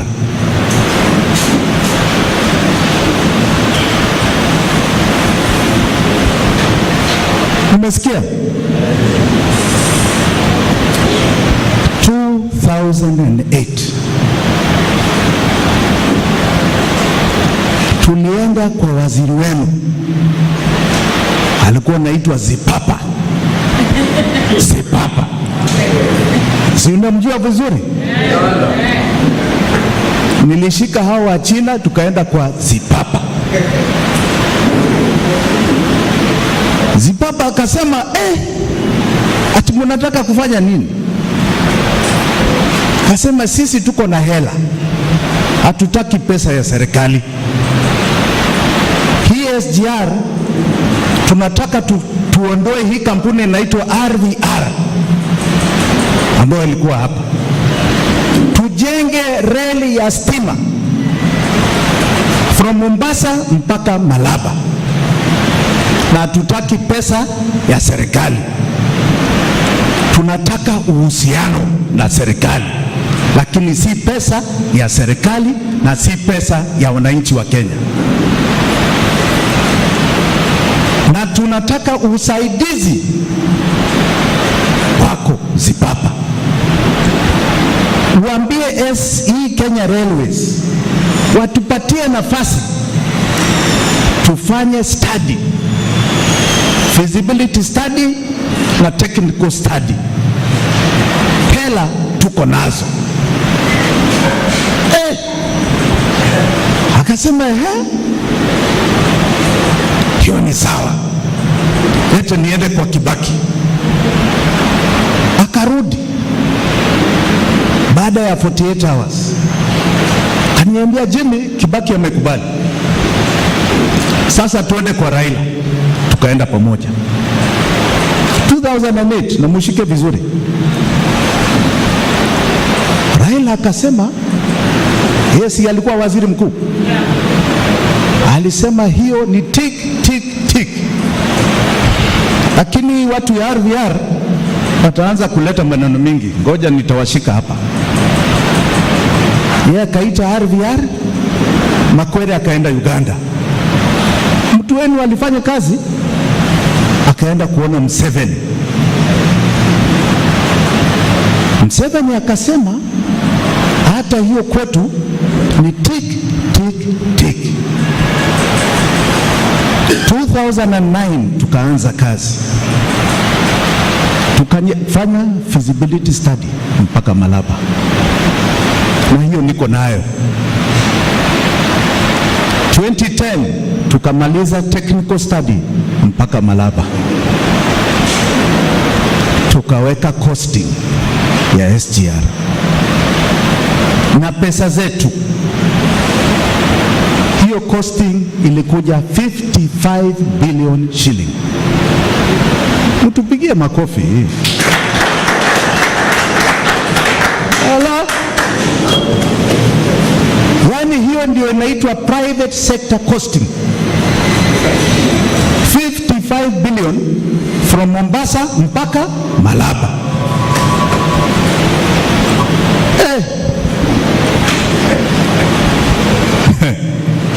Nikaanza kusikia ati nyinyi hamwezi fanya hii kitu. Kwa nini? Hii mambo ya SGR ni too important kwa nchi. Tukipatia nyinyi watu wa biashara, mutaanza ku blackmail nchi. Sema hii inatokea wapi? 2012 tukaona costing nyingine ambayo imekuja sasa, wameshika Wachina wangu. Tukaona costing nyingine wakaniletea sasa costing, na serikali itafanya hii kazi from Mombasa to Nairobi.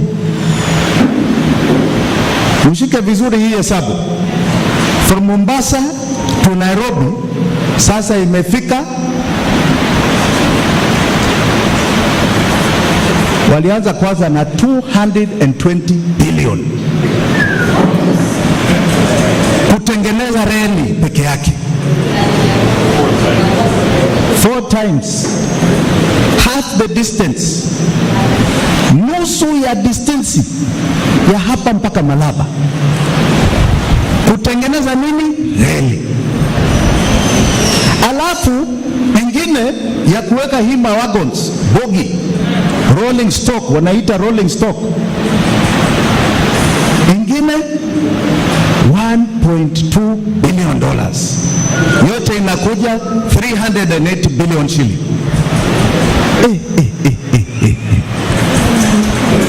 Kasema sasa hii na imekuwa sasa, nyinyi mjiondoe, hii imekuwa kitu ya serikali. Pesa ushuru wetu, ushuru wetu. Sasa rafiki yangu LF wanaenda kotini na Willis, wanaenda kotini, wanapata order za contracts niko nazo mimi mwenyewe. Kwa nini hamkuniuliza? Niko nazo.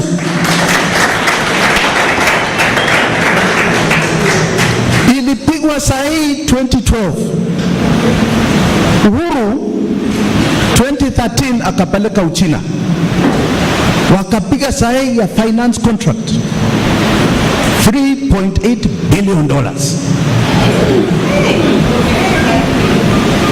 Panacheza pesa za umma.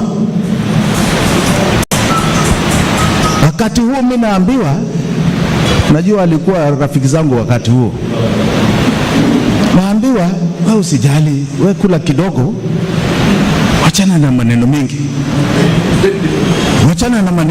wewe chukua pesa hii ilikuwa yako, wewe chukua kidogo, wachana na maneno mengi. Sema lakini hii itaumiza watu,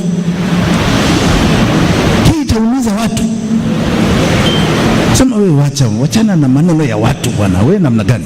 Si tuko kwa meza, kula kidogo. Na ni hao wawili walikuwa wananiambia, si mnawajua? Ilikuwa serikali ya Uhuru na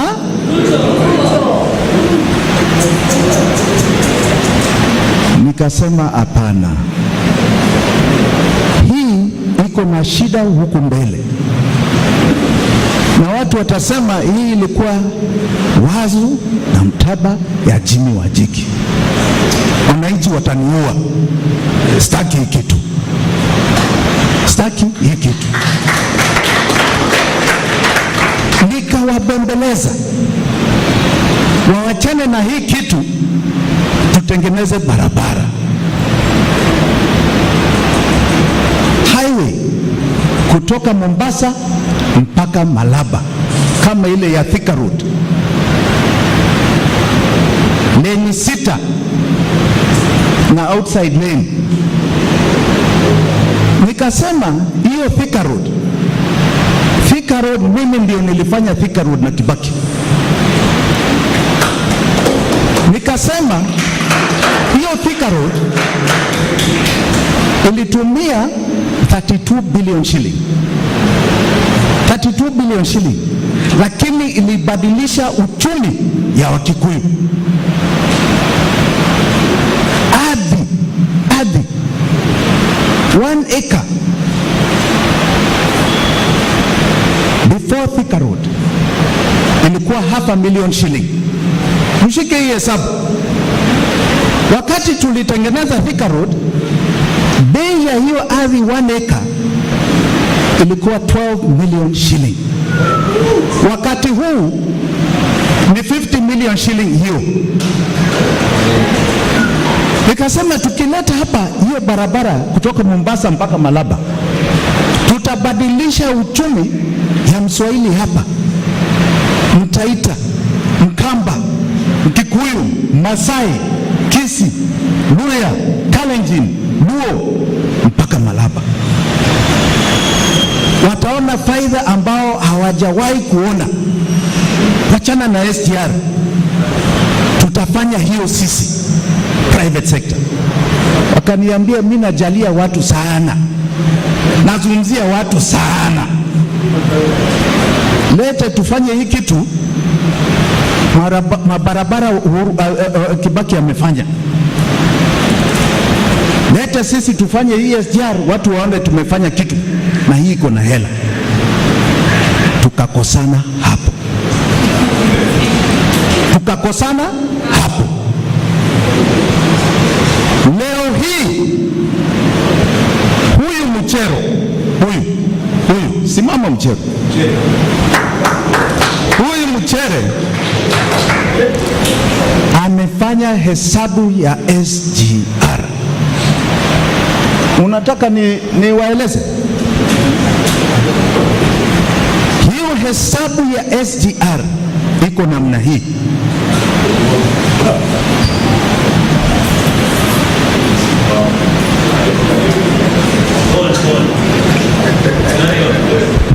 Hiyo hesabu ya SGR, na mshike vizuri, tumefanya audit from Mombasa mpaka duka moja Naivasha, na ni duka moja imesimama, kwa duka moja ni kwa duka moja imesimama. Tumefanya hesabu kwa contract, na bei kwa contract ni 475 billion shilling. 475 billion mpaka duka moja. Haya, nyinyi ambao mko na calculator, sijui kama nyinyi mnajua kupiga hesabu vizuri. Sasa tuliagana China italipa 90% ya hiyo, na Wakenya watatoa 10%. 10% ya 475 billion ni pesa ngapi? 47.5 billion shilling. 47.5. Haya, tukafanya hesabu, tulichukua pesa kutoka Uchina, ndio walitupatia $5 billion, na hiyo loan tunailipa. Tukaangalia hesabu hii ya 10% kama imefika 47.5 billion. Si mmesema 47.5? Tukapiga hesabu, usikie kwa makini, huyu ndio alipiga hiyo hesabu. kwa sababu wiko kwa vitabu zao za serikali. Hiyo 10% ambao hii China Road and Bridge imelipwa na ushuru wetu 10% ni 644 billion shilling. Ati how? What do you mean how? 645 billion shilling. Si sasa nyinyi mlikuwa naambiwa hapa take or pay, mwachane na mambo ya magari, malori na nini. Si mmemaliza uchumi hapa, kwa sababu ni lazima tulipe loan. Ushuru wetu ulilipa huyo contractor wa SGR zaidi.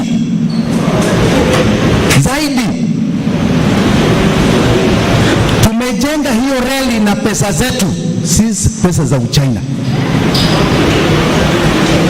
Huyo contractor amelipwa zaidi ya 1.2 trillion shillings. 1.2 trillion shilling for a contract ya 475 billion.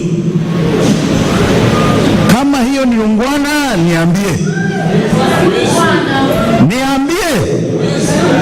Kuna watu wameweka kwa mfuko yao 700 billion shilling, alafu mnawapigia makofi wakija hapa. Mumetumwa kwa utumwa, alafu mnawapigia makofi hapa. Washindwe kabisa hao, washindwe kabisa. Shenzi kabisa. So mimi nikiona Uhuru Kenyatta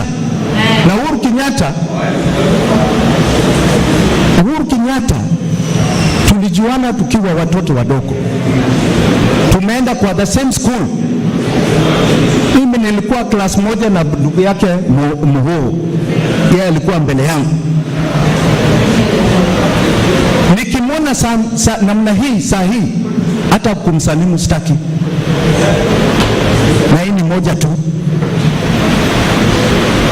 So ukiona tunalilia mambo ya deni ambao unatumaliza, ujue ni kwa nini. Siku hizi na mshike vizuri sana, hesabu kwa shilingi 100 za fedha zetu ambao zinaenda kwa serikali, shilingi 80 na nini zinaenda kulipa madeni. Ndio wanarudi sasa kuambia sisi ushuru. Hakuna ushuru tunaweza lipa ambao itatusaidia sisi kwa hii madeni ambayo imeingia kwa mfuko ya wengine hapa. Hakuna.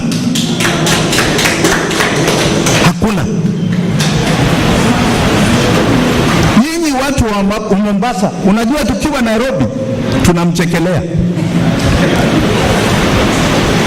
muna gumzo mzuri. Hakuna gumzo mzuri kama watu wa Mombasa, munajua kuhakisha maneno, lakini wakati wa kura munaanguka. Wengine munalala, wengine hamuna kura, na wale wengine munachotewa kidogo hii pesa, munachukua munaenda. Hii utumwa iko hapa kwenu, na mjue hii itamukula miaka 60 ambao iko mbele yetu. Miaka 60. Msidanganywe na mtu.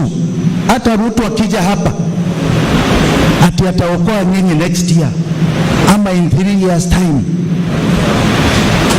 Ruto hana huruma. Anataka nyinyi muwe watu ambao hamuna pesa, ile amuchote namna hii mnasema yes. Kwa sababu mkiwa na hela kufikiria. Si mnakula, uko na wakati wa kufikiria maneno. Jimmy akija kwenu mtafikiria vile anasema. Yeye akija na pesa mtachukua pesa mseme hiyo kwisha. Anataka watu wa hapa na watu wa Kenya wawe hawana hela. Huyu hana njia ya kutoboa hii maneno. Hii maneno itatobolewa wakati sisi wa Kenya tumesema no more. No more. Kuna msemo wa Mwafrika ambaye alikuwa rais wa Ghana, Kwame Nkrumah, alisema, I am African not because I'm born in Africa, but because Africa is born in me. We must now start saying, na mushike vizuri, I am Kenyan not because I'm born in Kenya, but because Kenya is born in me. We are fighters. Asanteni sana.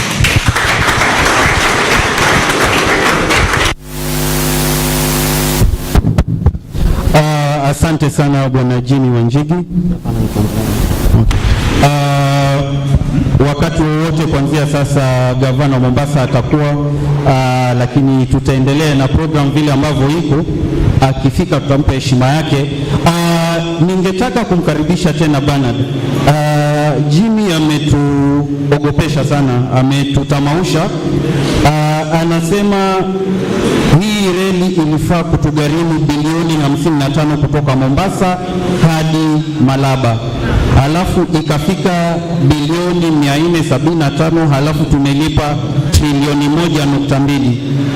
Nataka wewe kama fraud examiner, mtafiti wa ufisadi, umeangalia haya makaratasi, tuambie tulitokaje kutoka kwa 55 mpaka tukafika 1.2 trillion. Kuna ushahidi gani, kuna ukweli gani katika matamshi haya ambayo Jimmy ametupea leo? Karibu.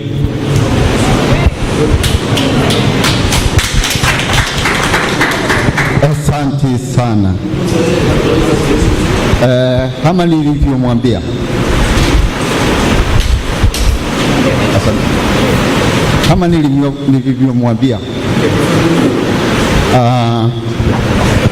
nilisema this is not a public project, isn't it? What is a public project?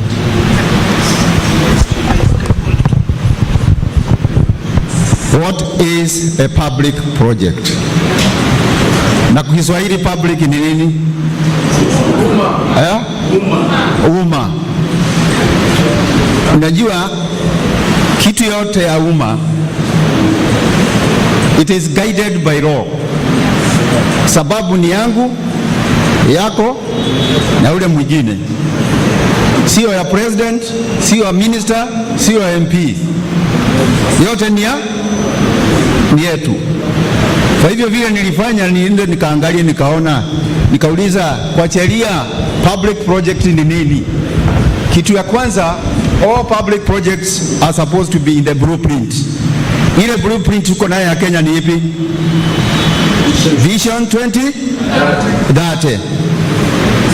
So nikaigia kwa Vision 2030. Iko the first 5 years, because Vision 2030 was divided into 5 years. You know, nikaangalia ile ilikuwa na aid from 2008 up to 2012, and the contract was done in 2012. Haiko kwa hiyo, haiko. You can Google, unaweza kwenda kwa Google uangalie kama iko, labda ukipata utanisaidia sana. Sasa nikatoka hapo, kama haiko hapo inaweza kuwa kwa strategic plan, yeah? Na ile procuring entity ni Kenya Railway Corporation. Hata wewe unaweza kuangalia. Nikaangalia, sikupata hata strategic plan ya Kenya Railway Corporation, nikaikosa hapo. Nikasema hata kama haiko hapo, inaweza kuwa it was approved by the board, the Kenya Railway Board. Nikaangalia nikakoza ene yes, inaweza kuwa haiko kwa hizo zote, na iwe wananchi waliulizwa, because every public project must there must be participation. Na wewe ni mkaaji wa Mombasa, uliulizwa kama unataka. Ni nani aliulizwa? Yeah? Na kwa nini nabio ni yenu kama hakuna mtu hapa? And you know, because ilikuwa natoka hapa iende bitie Makueni, Taita Taveta, Makueni, Machakos, Kajiado, Nairobi, isn't it? Nilijaribu kugo nione kama kuna any of the strategic plans or anything. Kwa hivyo nikakoza kabisa, nikaona hakuna pahali mwananchi alisema anataka nini SGR. Sasa kama ni wewe unaweza kuconclude namna gani? Yeah? Yeah? Kwa hivyo sio project ya wananchi, si ndio? Sasa nikatoka hapo nikaenda nikuangalia kama ni a public contract. All public contracts must be processed in accordance with the Public Procurement and Disposal Act. Wakati huo ilikuwa inaitwa Public Procurement and Disposal Act. Yeah? Today it's called Public Procurement and Disposal and Asset Disposal. Kwa hiyo Public Procurement and Asset Disposal Act, for every public contract, it must be as a result of a procurement process, of a tendering process as provided in the Public Procurement and Disposal Act. No, you cannot have a public contract if you just go and design na mtu wako hapo. That is not a public contract.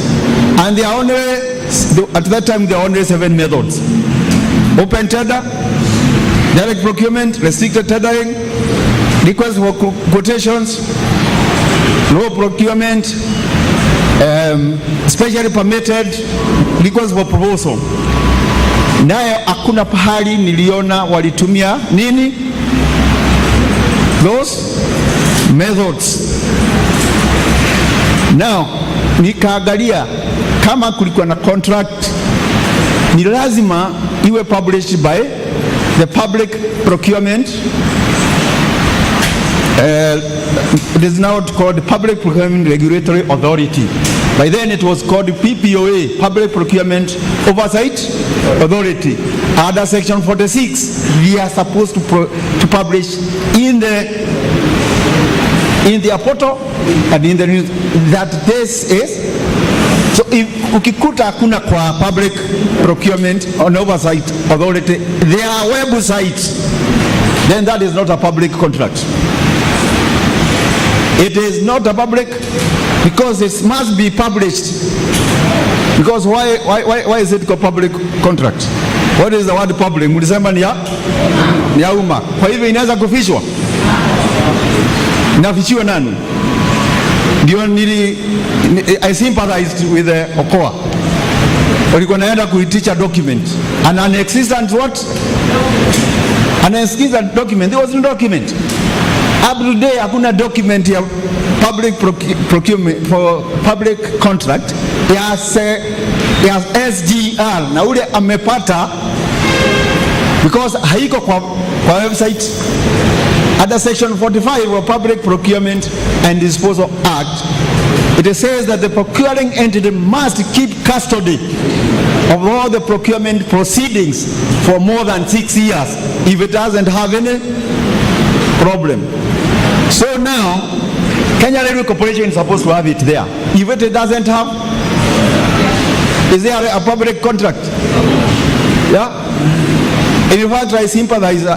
I agreed with the judges when they said the procurement document which was given to them was not an official document. But what I disagree with them is that after declaring there was not public contract, there was no contract by SGR, they went ahead and recognized an non-existent what? Contract. Are we together? Tunaelewana? They said there was no, those contract documents which were given were not official contract document, isn't it? That is what the judges said. But then they went ahead, they have declared there was no contract, public contract, and then they went ahead and recognized a contract which is non-existence.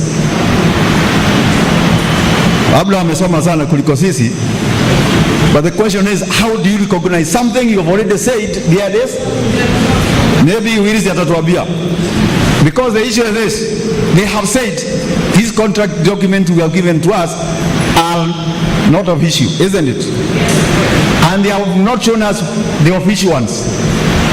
So they are saying there was no contract, yet they went ahead and did what?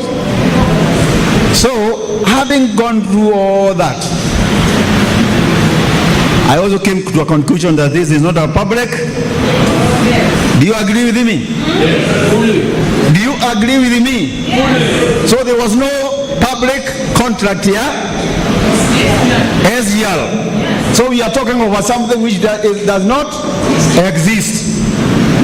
And therefore, if there is money paid,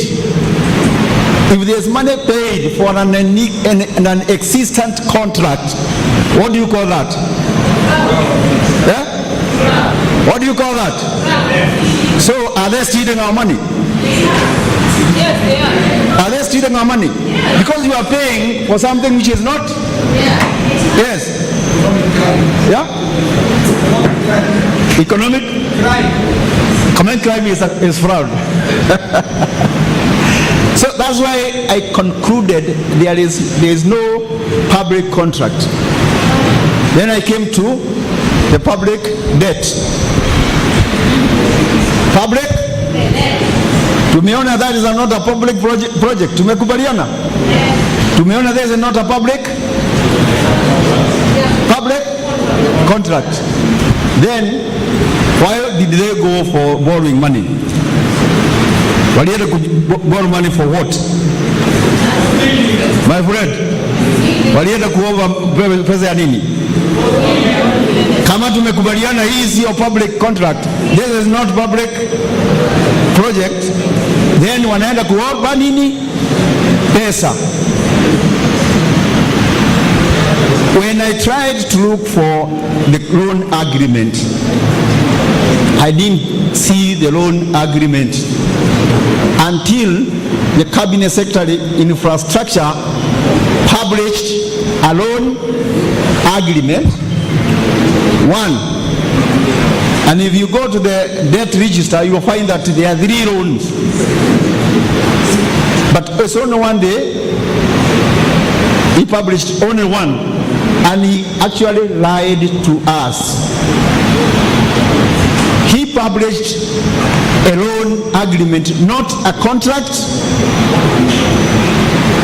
a contract agreement. Si alituambia wakati he was being interviewed that he is going to give us the SGR contract. Alituambia hivyo? Were you listening? He never gave us a contract document because we have seen there was no contract. What he published was a loan agreement, and he only published only one. When I looked at the debt register, I looked at the 3 loans. They totaled to $5 billion.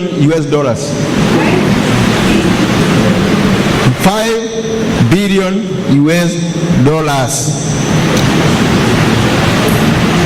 The 3 loans. Yeah? $5 billion from Mombasa to Nairobi, from Nairobi to Naivasha. Jimmy ametuambia the contract was how much? Huh? What is 5 billion if you convert it US dollars is how much? is over 500 billion. Yeah?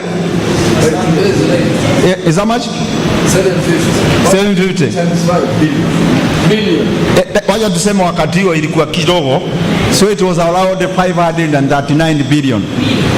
Billion, eh? Yeah? In terms of Kenya shillings. But Jimmy has told us the contract sum was 400 and what? 475. The contracts sum. So hao wa China ni wazuri sana, walitupatia pesa nyingi kuliko ile contract sum, si ndio? Yeah? Si ni wazuri sana? Yeah? One of the conditions of that loan is that there was no single coin which was supposed to come here. And every coin was to be paid there in China.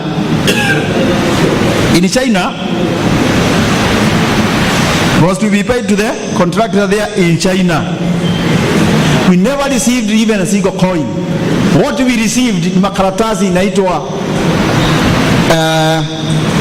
irrevocable notice of draw down. At what? Irrevocable notice of drawdown. Hiyo ndio pesa tulipata, na hiyo ndio PS Treasury alikuwa na jaza, anasema tumepata hiyo pesa, alafu inapewa the Mchina there. Yeah. These are documents which are there, not mine. You can go, I will show you, I will give you all the where you can go. Not me. You go and look at those things, analyze them. That is the way it is. On top of ile. Therefore, hiyo deni ilikuwa yetu. Hiyo deni ilikuwa yetu. Hakuna hata moja tulipata. Sasa that man has asked me to give you the breakdown. Yeah? To give you the breakdown. And I'm going to give you the breakdown, and I'm going to tell you where you are going to go and get this one, because unaweza fikiria mimi nimejitugia maneno yangu. Hiyo ni Kiswahili mzuri. Nimejitugia maneno? Yes. Kwanza, China Roads and Bridges was the contractor. There's something I've forgotten. Jimmy told you that they were doing a PPP, a public procurement, a public-private partnership, where it is the contractor who is the investor. Contractor diana investor, wana invest. Kwa hivyo, it is not the government which is supposed to borrow in the first place. It was the China Roads and Bridges who were supposed to borrow that money, because the contract which is there, they are calling it turnkey commercial contract. What? Turnkey commercial contract. First of all, those are two type of contracts combined together. A turnkey is a form of a PPP, where the engineering, procurement and construction company comes with his money, constructs, and comes and gives you the key. You just turn the key and the project. So it is not the government which was supposed to borrow.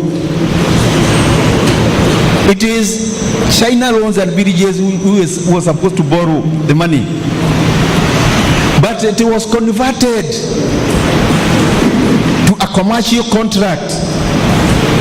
That's the reason why those two words are being used fraudulently. Turnkey commercial contract. So that now, when it is a turnkey, it is the contractor who does the BQs, drawings and everything, and decides how much it will cost. So what they did all that, and they inflated the contract,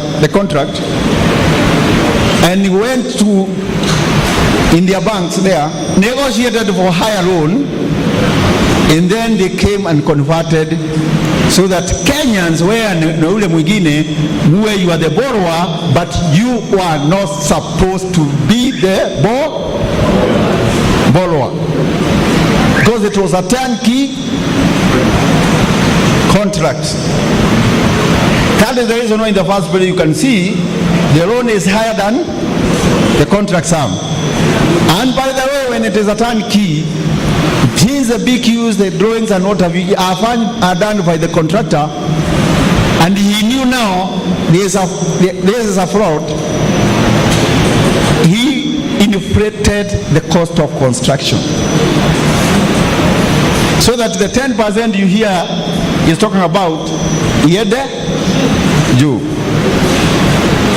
You see? Now, therefore, the debt itself is not ours.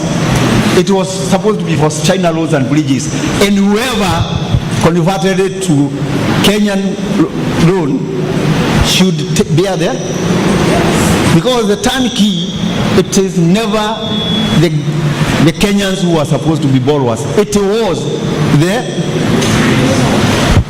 Exim Bank which gave out the loan knows what is a turnkey and who is an EPC contractor. The contractor himself know who is the financier of a turnkey project. Are we together? The bank which gave out the money, it is within their knowledge that a turnkey project or contract, it is the EPC contractor who actually borrows the money and finances that project. We are now, after completing the project, he pays or recoups his investment through the revenue which is being derived from there. So even Kenyans today can say, those Kenyans who actually accepted to be the borrower while it was the contractor who was supposed to be the borrower should bear what? The burden. Is that very clear? Let them tell us, turnkey project, the borrower is the contractor, not the Kenyans. So they should bear the need. Okay, let's go and look at the figures. In 2013-2014, and I want those people who can go and Google the financial statements for 2013-2014 of the Kenya Railway Corporation. 2013-2014. The construction of SGR started in December 2014, isn't it? In December 2014. But in 2013-2014 financial year, Kenya Railway, no, China Roads and Bridges Corporation was given a token, because they are very good contractors. A token of 6 billion, 6.6 billion. Yeah? Unahesabu 6.6. Mahesabu imekuwa kubwa, my friend. You are assimilating. A token of 6.6 billion was given to China Roads and bridges, because they are very handsome.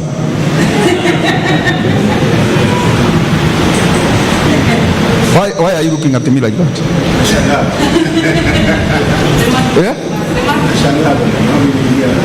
Yes, it is in the books of Kenya Railway Corporation. That's where I got it. It's not my. Then the 10% you are told by Jimmy, the 644 billion shillings, were like this. In 2014, 2015, and I'm telling you, you go and check yourself. You Google the financial statement, purportedly audited financial statement for Kenya Railway Corporation. They were given an SGR grant of 45 billion 387 354 233. Grant, SGR government grant ya kujenga SGR. When money is transferred from the consolidated fund to another entity, it is transferred as a grant. Tumeelewana? So if you go to the books of the Kenya Railway Corporation, you will find a grant in 2014-2015 of 45 billion 387 354 233. Unaandika? Kama ni nyingi sana? Yeah. Ule wanaweza kurukio na hizi, I don't know whether kugurukio ni Kiswahili. Now in 2015-2016 tuko pamoja, a grant of 64 billion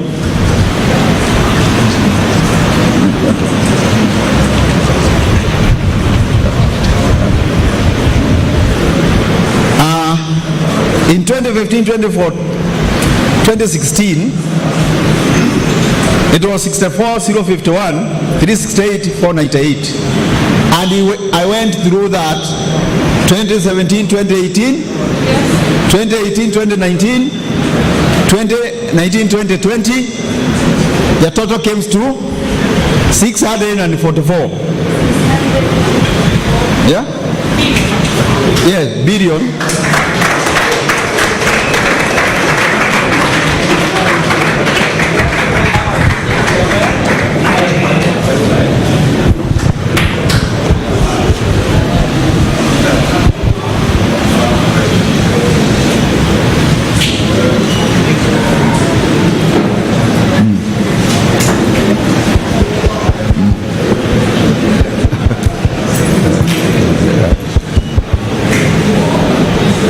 Okay.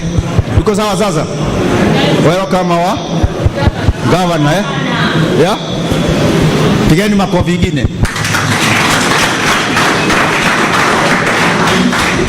That's right. Tuko tumefika wapi? 6.4 billion. Yes. Within how many years? 1, 2, 3, 4, 5, 6. 6 years from 2014 to 2015 to 2019, 2021. So it came to 644. Yes. Yes. And I'm telling you to go and Google the financial statement of, and you extract it yourself. Yeah? And if you don't get it, see me, Kato.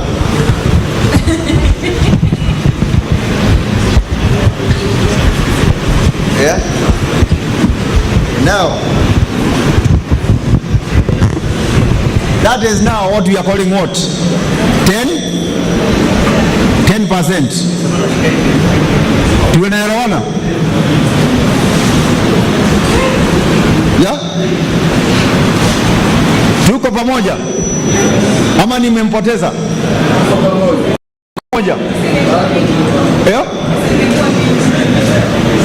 That is pocket change. That is what we are calling what? 10%. Now, I looked at the books of the Kenya Railway Corporation again. Remember one thing, what happened is this. The loan was signed between the government of Republic of Kenya,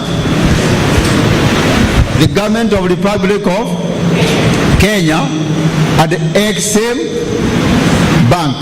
Tunaona? Nataka mchike hapa sababu ni very important.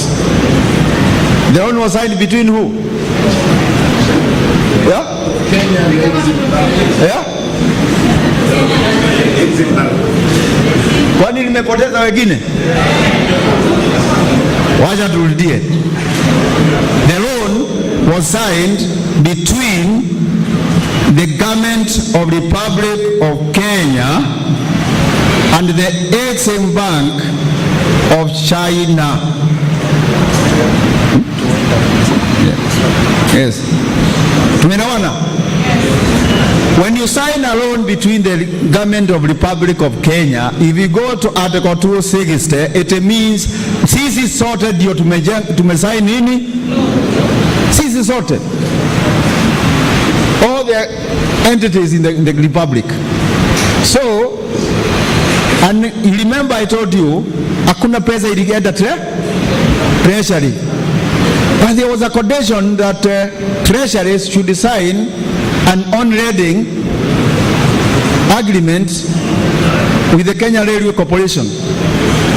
So the on-rating agreement, and remember I told you, treasury haikupata hata drone, isn't it? Sasa wana-read Kenya Railway Corporation nini? So they read Kenya Railway Corporation, it totaled to 539 billion 270 066 338. Hiyo ndio nao loan ile ilitumika kujenga hiyo. Sasa ukiongeza ile ya 10% 644 uongeze 539 itakuja gapi? Itakuja gapi? Is our is our 1 point something adding up? And hiyo sio pesa sio pesa peke yake. Kulikuwa na pesa nyingine ilikuwa naigizwa kwa account inaitwa escrow account. Escrow account na ikawa na 50 billion. Ni nyingi. Sio hiyo. Yeah? I think hesabu sitaki kupatia nyingi kuliko hapo. Yeah? Tumetumia 645 kutoka mfuko wetu, isn't it? For a project which is what? 475 billion. Tumepewa loan ya 539 which for a contract which was not ours, and for a project which was not ours, and now you are not at hesabu interest. Kwa hivyo sasa lazima uwe taxed properly ili tulipe loan ambayo hakuwa a project which was not a contract which was not.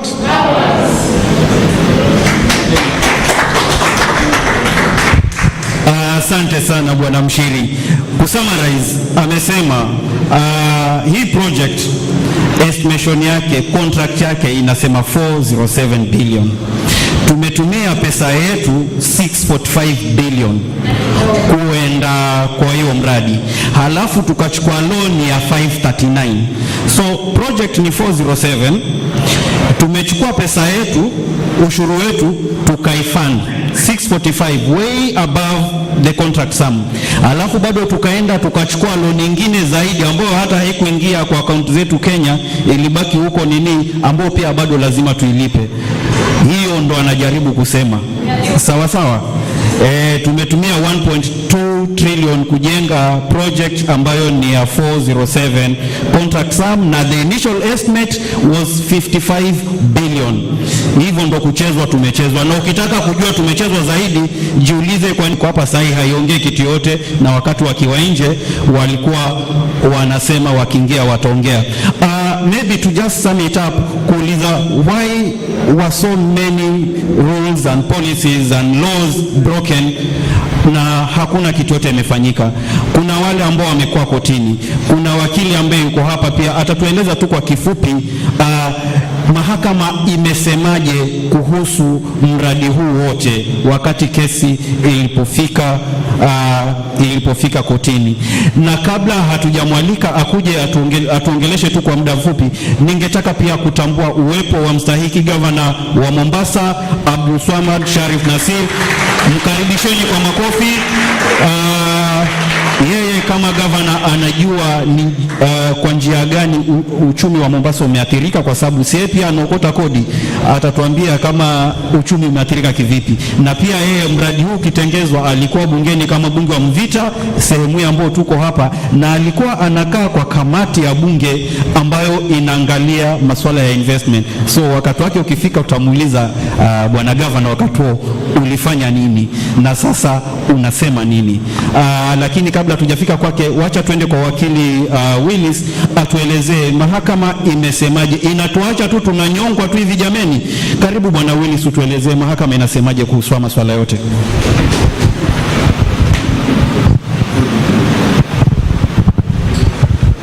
Kifupi, kuna kesi karibu 3.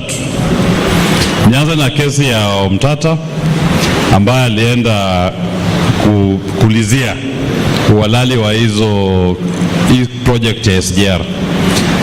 Omtata alienda na kopi za hizo contracts za SGR. High Court ikasema no, ulipata wapi hizi kandarasi documents, tupilia mbali. Court of Appeal ikasema hapana, hizo kandarasi unazitumia kusaidia kesi yako na ni Kenya Railways hawajakataa, ziko genuine, so utazitumia. Na wakaangalia contract kila pahali wakasema hii SGR contract is illegal. Hivyo ndio Court of Appeal ilisema that the contract ya SGR between Kenya Railways na China Roads illegal. Wakaenda rufaa Supreme Court. Supreme Court pia naye ikasema okay, kulikuwa na shida na hizi contracts, lakini hii project ilikuwa government to government, G to G, Kenya government na China government. Sasa tujui kama aliona contract yote between Kenya government na China government. So wakasema project iko sawa, ni G to G contract, lakini contract yote hakuna yenye letwa mbeleni. Muhuri nimwelezea, tumefanya kesi 2. Moja ilikuwa ya take or pay, ile ya kutoa port Mombasa kupeleka Nairobi. Hiyo tulifanya High Court hapa Mombasa, tukapata order ya kwamba poti ibaki hapa Mombasa. Hiyo take or pay order itolewe mbali, kila mtu amue vile anataka kupeleka bidhaa zake Nairobi, lakini port services lazima zibaki. Serikali iliweka rufaa na baadaye wakatoa hiyo rufaa. So saizi ni kumonitor kuona kwamba watatimiza hiyo order yenye High Court ilitoa hapa Mombasa. Alafu kuna kesi nyingine pia tulikuwa nafanya na HLF yenye bwana Wanjiga alikuwa anazungumzia, ili tupewe hizo contract zote za SGR. Hapo pia koti ilitoa order ya kwamba wapatie hizo contracts zikuwe tupelekwe mbele ya umati, hizo contracts ni gani. Mpaka wa leo tulipata order, ilikuwa January mwaka huu, mpaka wa leo ilikuwa mwaka ujao, ilikuwa mwaka ujao, mpaka wa leo hujapata hizo contracts.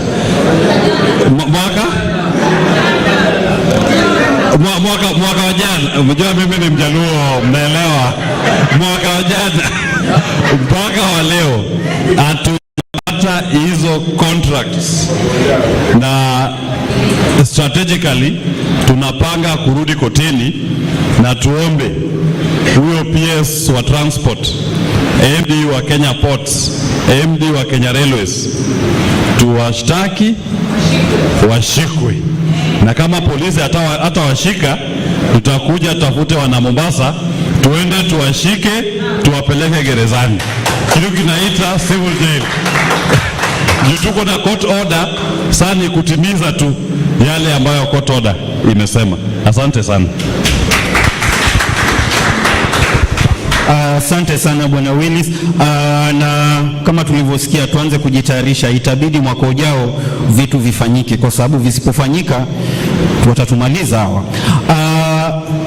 Tungetaka kufungua tupate maswali mawili matatu ili kupata clarification wale wageni wote ambao wako hapa. Lakini kabla wakati mnatayarisha maswali yenu, ningetaka kumkaribisha Adika kwa dakika mbili tu summarize yale ambayo yamezungumzwa, ili governor apate kujua hii, asiseme labda tumemsengenya usubuhi, ajue haya ndo yamezungumzwa, ili kama kuna swala ambalo anafaa kulijibu ama kulizungumzia ajitayarishe kwa hilo. Kwa hivyo Adika, kwa dakika mbili tunapojitayarisha kwa maswali kama matatu maine hivi peke yake. Asante Bwana Kazungu, umeniambush lakini nilikuwa naandika notes. Bwana Governor, kumekuwa na wenzako ambao wameongea sana kiundani kuhusiana na hii contract na pia the conduct of leadership ambayo ilikuwa ya cost. So nakumbuka Father Dolan ameuliza what was the conduct of the leadership wakati huo. Kuna wengine walikuwa wanatetea na wakakuja wakapewa vitu kivyao na wakawacha hiyo maneno ya contract. Ndugu yangu Jimmy Wanjigi ameeleza vizuri kwamba hii idea ilikuwa ni yake na alikuwa na zipapa na zipapa, wakaenda kwa Kibaki akakubali, wakaenda kwa Raila akakubali, wakaenda mpaka kwa Museveni akakubali. The initial cost ilikuwa ni 55 billion. We ended up we are paying 1.2 trillion. Kuna uwezi ambayo imeendelea hapo. Kazungu pia ameeleza hapa, vile ndugu yangu Mshero amesema kwamba the contract sum ambayo imeandikwa kwa karatasi ambayo wameona pahali ni 407 billion.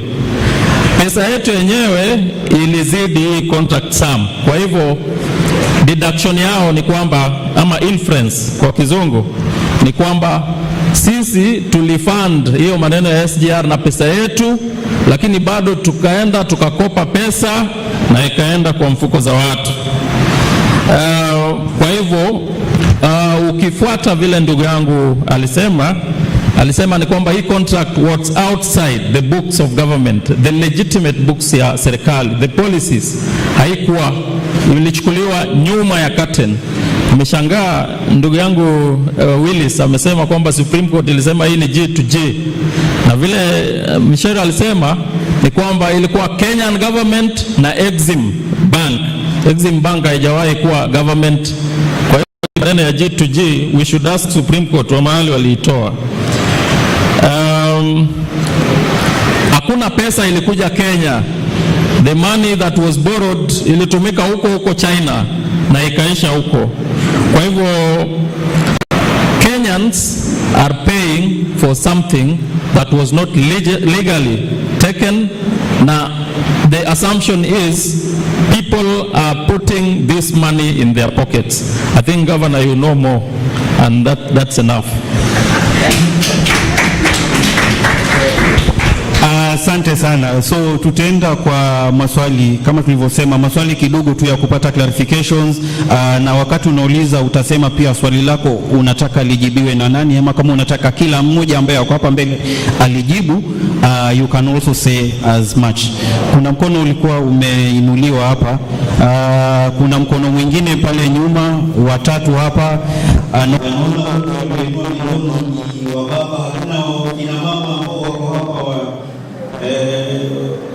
Naona wababa tufadhali.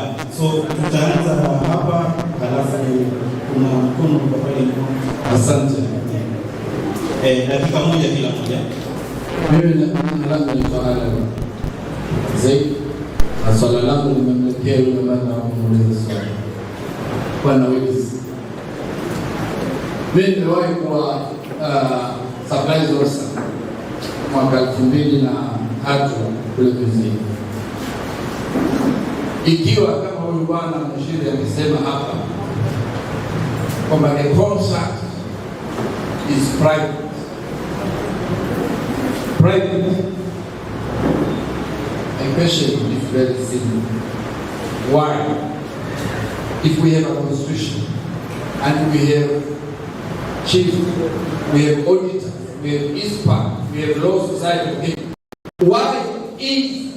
why are my taxes being used to pay money that is going to private pockets? Asante sana, asante sana. Tunaenda mkono ulikuwa umeinuliwa pale nyuma kwa NATO.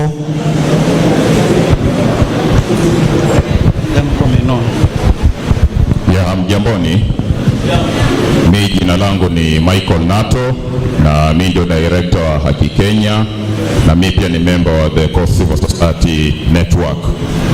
Swali langu ni rahisi sana kwamba tumetajiwa hapa mtu kama Uhuru Kenyatta ambaye alihusika kikamilifu, lakini pengine tuweza pewa yale msururu wote wao watu wote ambao walihusika, alafu tuambiane pia hapa what call are we making, kwamba hao watu wote to make a call kwamba waweze kuchukuliwa hatua, wenye kuingizwa jela wao wanaweza kuingizwa jela, ndio hii utapeli huo waweza kukoma. Asanteni.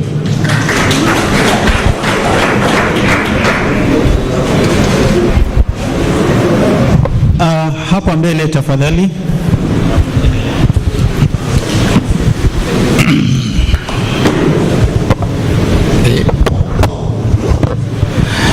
Kwa majina naitwa Salim Nasib Mubarak. Mimi ni mshikadau mkuu hapo bandarini.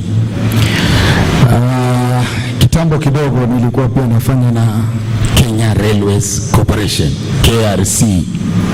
Nilifanya kwa miaka 14 as a manager Kisumu, Nakuru, Mombasa and the port itself.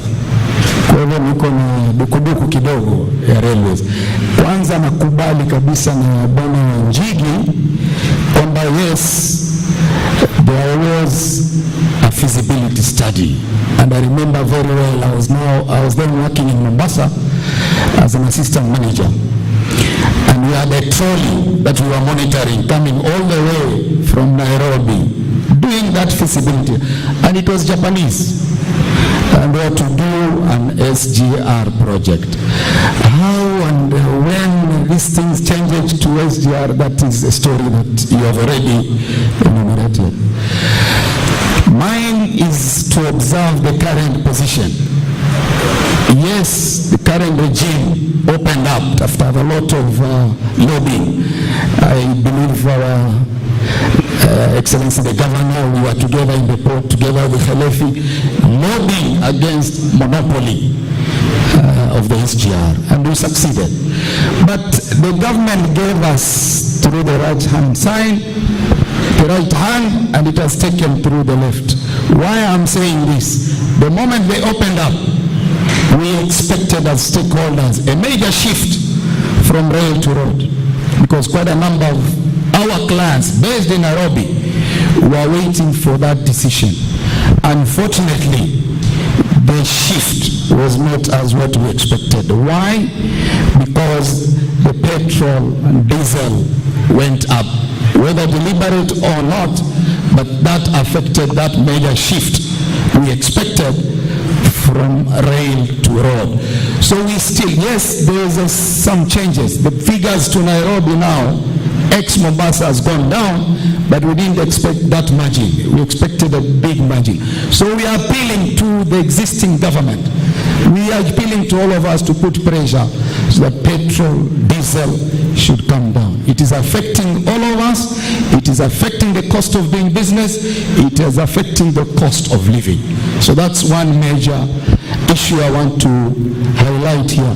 Secondly, there is a tendency of now government pushing what we call a TBL, a through bill of lading, which means it's going to wipe the entire logistics chain. Some of us who are doing the clearing and forwarding business, I liked it to lose, because yesterday we were in a 5-year strategic plan by Kenya Ports Authority, and they're encouraging that trend of business, which we believe it is again going to affect the hub, the Mombasa business community, particularly those who are doing the clearing and forwarding business.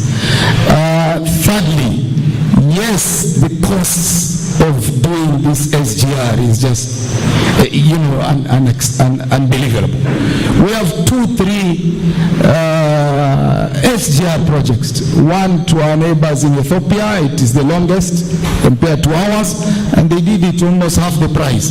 We have the Morocco electric, even the Ethiopian one is electric, and they did it half the price. The Tanzanians are doing a longer project, electric SGR. I think the price is also. So we need some explanations. We need to be told the truth. I think that's what I believe I should say. Thank you sir, thank you. Kuna mikono ilikuwa imeinuliwa hapa bado. Yes, good afternoon everyone. My name is Peter, a resident from Chuda, Mombasa. I need a clarification from the advocates, maybe to shed light on maybe the appearance of NDS in the contract. Thank you. Come again? NDS. Oh, non-disclosure agreements. Thank you.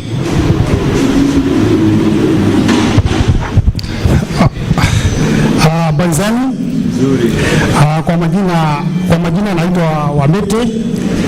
Mimi swali langu nataka nijibiwe na Bwana Wanjege na Bwana Mushere. Swali la kwanza, Bwana Jimmy, ningetaka kukuuliza E55 initial ile mlipata, was it ratified by Public Procurement Committee? That is the first question. Number 2, uliza Bwana Mushere, Article 229 of the Kenya Constitution inapatia mamlaka Auditor General awe akitufanyia hesabu za serikali. Sasa mimi nataka nijue kutoka kwako, haswa ni kuzembea, amezembea kazini ama anje ikafika tu hapo. Na nikimalizia niseme kama ndugu zangu wamesema, hapo imeonyesha pesa ya umma imetafunwa. Ni kweli hapana? Kwa hivyo mimi ningetoa wito, tusiwe tunaongea tu hapa. Watu wamekula hiyo pesa, wametafuna hiyo pesa, watapike hiyo pesa na watafuka hiyo pesa, watapike na ikiwezekana wasongwe na maji. Kwa kweli wasongwe na maji. Kwa hivyo mimi nikitaka niwaambie hata gavana wetu, mimi nataka nikuambie, sipepesi macho wala simumunye maneno. Nataka nikuambie ni jambo isiyofishika wala haiwezi pingika. Hii reli ama hii mradi haukuwa mradi wa kimikakati, strategic plan, haukuwa mradi wa umma, lakini umeathiri watu wa mkoa wa Pwani kwa kiasi kikubwa sana. Na wakati mnapigania hawa watu wa coast, msiangaliane kwa uso. Na hiyo ndio bado tunapoteza, kwa sababu tunafika wakati tunaanza kuangaliana wapi? Kwa uso. Tukianza kuangaliana kwa uso, hakuna mahali tutaenda. Kwa hivyo kwa haya machache, mimi niseme wale wamehusika na ubadilifu wa hii umesema Bwana Mushere, umesema ni how many billions? Trillion? That is not a petty cash. It is not a loose change. Kwa hivyo hiyo ni pesa. Mimi naona hata mtoto hata mimi nikiwa hata huka wapi, mtoto wangu atakuwa nalipa hiyo deni. Kwa hivyo hawa watu wasongwe na maji. Asanteni sana. El Nino ipo na labda itafanya kazi yake. Tulete microphone hapa mbele. Siombi ifanyike hivyo mzee. Asante sana. Kwa majina mimi naitwa Bradley Una na mimi pia ni mwanaharakati, tena mwanaharakati mkongwe. Swali kwangu ni kwa Mheshimiwa Jimmy Wanjigi. Umesema hii project huenda ulianza. You are the brainchild of the project. Along the way, mambo yakaharibika. But I know you to be a very tough person. Mambo yaliharibika pale you withdrew. Kwa nini ulijitoa ukawaachia waendelee kutunyanyasa? Na ya mwisho, let me slip this to Bwana Governor. Bwana Governor, tuko karibu kuanza kuzika watu hapa Jomvu. I know it's not related but ngumu kukupata. Pale Jomvu Kuu nyuma ya Catholic Church, kuna mtu ametengeza gala, analeta bioharmful product. Anaweka pale, ametengeza gala kubwa sana. Mvua ikinyesha kama sasa, zile takataka vibaya, watoto wanakuwa wagonjwa, zinaelekea zote baharini na ni kubaya sana. Nimereport kwa Deputy Governor who is the Minister for Environment, nothing has happened. But hakuanza wakati wako, ilianza wakati ule mwingine. Watu wako inspectorate wamekuja pale na wanarambishwa, nasema wakisema hivi. Hiki tulianza kitambo, watu wanaumia, tumeparara, watu wanaharahara, watoto. If you don't act, we are going to bury people. Thank you. Thank you very much. Wacha tuone kama tutarudi. Haya, utakuwa wa mwisho halafu tumalize. Nasikitika hakuna mama hata mmoja ameuliza swali, inanisikitisha sana. Asanteni. Kwa majina mimi naitwa Mohamed Juma, ni mkazi wa hapa Mombasa Mvita, na langu litakuwa mfupi sana. Kwa sababu ya hashtag leo tuko hapa inaitwa Okoa Mombasa. Tumesikia mengi sana yamejadiliwa hapa na waheshimiwa wenzetu. Nadhani vijana nyote mnakubaliana na hayo yaliyozungumzwa. Na kila siku ni maneno na maneno na maneno. Wakubwa wetu, swali ambalo ni moja nataka kuuliza, na nadhani tuko tayari. Tuelekee wapi? Tuanze wapi? Sawa? Semeni tumekataa. Sauti haitoshi. Tumekataa. Tumekataa. Nimewasikia. Tupateni solution, tujue tunaendelea vipi kupeleka pwani mbele. Asanteni. Asante sana. Asante sana. Kwa hivyo maswali yatajibiwa namna hii. Kama kuna swali linamlenga mmoja wetu atalijibu. Kama hakuna swali linakulenga, kuna swali ambalo limeulizwa na Bwana Nato, waliohusika tutawafanya nini? Ni call gani tunatoka nayo hapa? What do we have to say? Tumeyasikia haya yote, tutafanyaje? Tunalipa deni ambalo hatufai kulilipa. Tumejenga SGR na pesa yetu bado inasimamiwa na wale ambao wanasema walitumia pesa yao, na hiyo pesa pia ni deni, ni sisi tunalilipa. Tunasemaje kama wakazi wa pwani? Tumeathirika kwa njia moja ama nyingine, na kutoka kwa haya mazungumzo tunasemaje? Kwa hivyo tutaanza tu kutoka mkono wangu wa kushoto. Bwana Cornelius, utuambie kutokana na wewe, kama kuna swali lingine ambalo ungetaka kuligusia utaligusia, lakini kama hakuna utuambie msimamo ungetaka kutoa usia gani kwa wakazi wa pwani.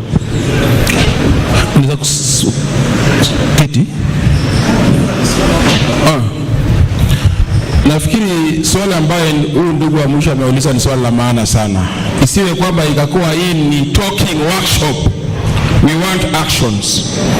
Na kama shirika la Kenya Human Rights Commission, dhamira yetu kubwa ni kwamba imefika wakati wananchi sasa mchukue mkondo mpya. Take the sovereign authority in your own hands and act. Ila ambayo tumeambiwa kwamba there is no official audit ambayo imefanywa na ofisi ya Auditor General kuhusu SGR. Inakuwaje kwamba Auditor General hajapewa nakala ama zile documents kuweza kujua deni hii ambayo tunalipa ya SGR, where are the supporting documents and how did we arrive at the figure of 1.2 trillion? So mimi ningesema hivi, tushikane mikono and we do a petition. Na najua kwamba Bwana Okia Mtata kama angekuwa hapa already alikuwa ametoa hiyo commitment kwamba ili jambo lipelekwe katika bunge ili liwe issue ambayo ikuwe discussed as a national importance issue, tuweze kujua kwamba ni yapi yalifanyika na ni vipi tumefika kwa deni kubwa kama hii, ili Wakenya wajue, na kama kuna wale ambao walihusika, vile ambavyo sasa tunaanza kuona kwamba wachukuliwe hatua, so that we pay what is due to us and we don't pay what is not due to us. So I'm calling kwamba ili jambo lipelekwe katika National Parliament as well as Senate, sababu ili jambo lina affect sana mambo ya devolution, iweze kuwa discuss na kuwe na action point that is supported by government of Kenya, na hiyo itaweza kufanyika tu kama tunaweka political pressure. We must come up in our numbers as Mombasa people to put pressure on our political leaders. They cannot afford to have this thing being discussed in boardrooms. People make deals and the common mwananchi continue bearing the burden through heavy public debt. Asanteni sana. Asante sana Bwana Cornelius. Kabla tuende kwa wakili, najua kuna maswali ambayo yameulizwa directly. Kwanza tunataka, umesikia hii habari yote ambayo tumeambiwa vile pesa yetu imeliwa. Sijui kama ulikuwa unajua ama hujui. We want to hear your reaction from what has been presented today, na pia what would advise us to do as residents of Mombasa. Yangu ni machache. Wacha niseme hiyo. I think kwa maoni yangu ni kwamba this problem ya kwamba Wakenya wameanza kuchoka. They're very tired. Lakini hawajachukua, they've not taken any step ya kupinga. Kwa sababu kila siku tunaambiwa ya kwamba ushuru ingine. This government has managed to make wamechokesha Wakenya wote. That is the weakness we're at this stage. Watu wamechoka and they're exhausted. Hawana nguvu na baki. Kesho atatangaza mambo mengine. We have to reach a point when we say tumechoka lakini bado tuko na sauti na nguvu. But at the moment we're beat. Wakenya wameshindwa na hii serikali. We're just defeated. Na tumekubali kushindwa. That's the weakness we have. And the other problem is we have no opposition. We have no opposition in this country. So we're on our own. With national dialogue, what did it do for us? Nothing. It's just ni vitu vichache kwa watu wakubwa, lakini kwa wananchi ya kawaida hakuna kitu. It was a waste of time and money. Na hao watu tukumbuke ya kwamba, remember wakati wa maandamano ya juzi, watu wangapi waliwawa? Mimi nafanya kazi kutengeneza hiyo report ya mwisho. 66 people, watu 66 waliwawa na polisi, na Wakenya wananyamaza. And the national dialogue never said a thing. This is hii ni ushahidi ya Emlu. So I think we have to realize that this government, they're just getting away with anything. Wanafanya kitu chochote, and we have no opposition. So until we realize that, we're on our own, and we better waken up. Hii shida ni yetu na msalaba ni yetu. Tosha. Asante sana.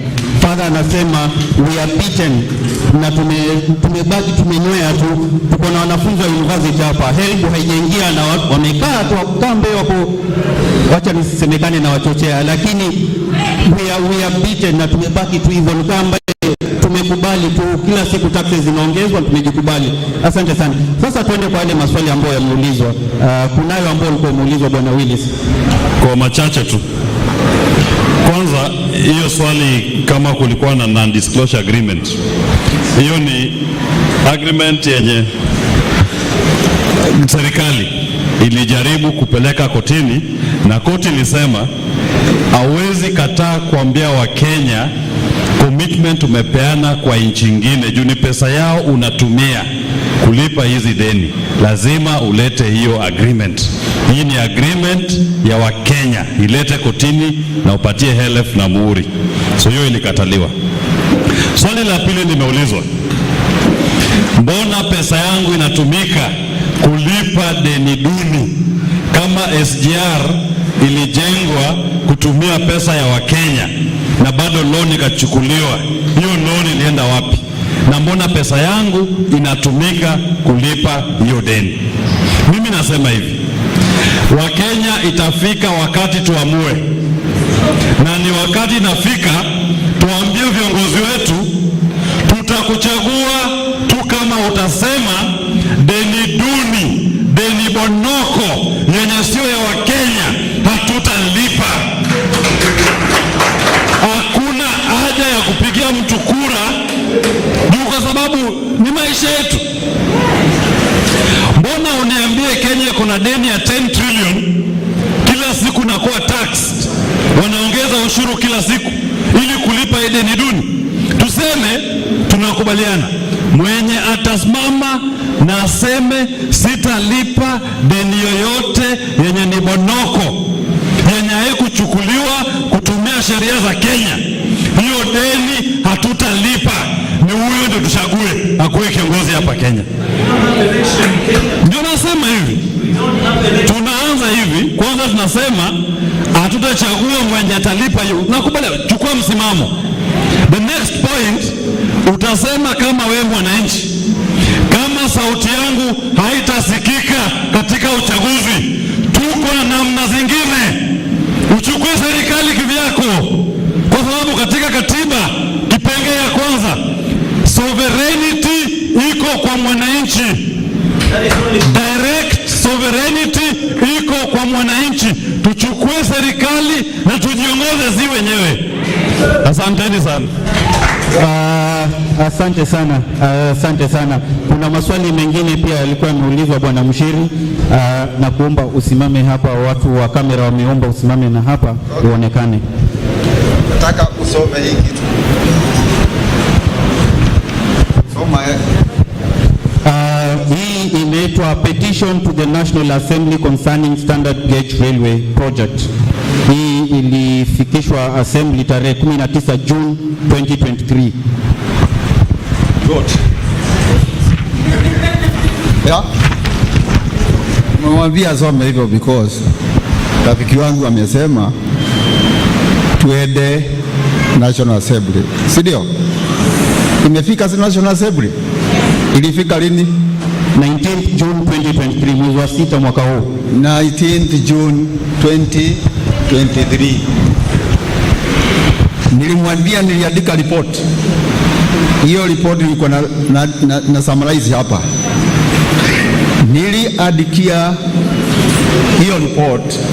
Kwanza nikapeana copies kwa maofisi yote inahuzikana. Moja nikapeleka National Treasury that report. Mpaka wa leo hawajaniambia whether it was bullshit or not. I would have been very happy kama wangeniambia this is bullshit, but since walikataa kujibu, silence means. So what I was reading for you here is the yeah.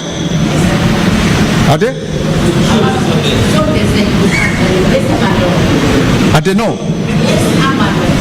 What I'm saying, si nilipatia treasury. Hii niko namsomea hapa. Wagajibu waniambie wewe hii ni ulevi wako. Hawakujibu. Nikapatia copy the managing director of Kenya Railway Corporation. Hakunijibu. Aniambia hapana, hiyo mafigures unatuletea umetoa wapi? Wewe kama mtu wako renda huko. Hakuniambia hivyo. Walikaa kwa hivyo nikasema hiyo nikapea PS kwa transport. Pia hakunijibu. Nikapatia the Attorney General. Na kila nilikuwa naweka copy na quote the constitution responsibility of that office. Attorney General, you are the one who gives, according to the constitution, you are supposed to advise the government on this kind of. Hakunijibu. Nikachukua barua nyingine nikapelekea Auditor General, na ndio nitakuja kwa ile swali ya ule rafiki. Because Auditor General, his responsibility is established under Article 229 of the Constitution. Sub-Article 4 says he has or she has to audit the books of accounts of the national government and county governments within 6 months of the end of financial year. 6 months of the end, from the end of the financial year is when the government accounts of financial year ends on 30th June. From there now it is December. Sub-Article 6 authorizes the Auditor General to confirm whether public money was applied lawfully and effectively. So what I wanted the Auditor General to tell me is whether the Kenya Railway contracts or the money which was being paid there, whether they were paid lawfully in accordance to. So because what I had done was, akiniambia wewe hii tu audit wako unafanya tumetoka wapi, si ndio? Na ningefurahi, si ndio? At least nione mtu nini hakunijibu. Nikapatia copy the control of budget. At least the control of budget acknowledged that I have received. Hao wengine hata wako acknowledge, ali acknowledge, but beyond there have taken action. So maskini mimi nikifanya nini? Nikafikiria nitaenda parliament, hao wata address this issue, isn't it? Nikachukua kalamu yangu nikaandika, nikapeleka kwa nini? Kwa parliament. Amesema nilipeleka lini? June. Wanaiangalia namna hii, wataki kujibu. Wanangoja waende nini? Waende wapi? Recess. Kabla ya nini? Ya kudiscuss this one. So my friend, labda tuende kwa Mungu.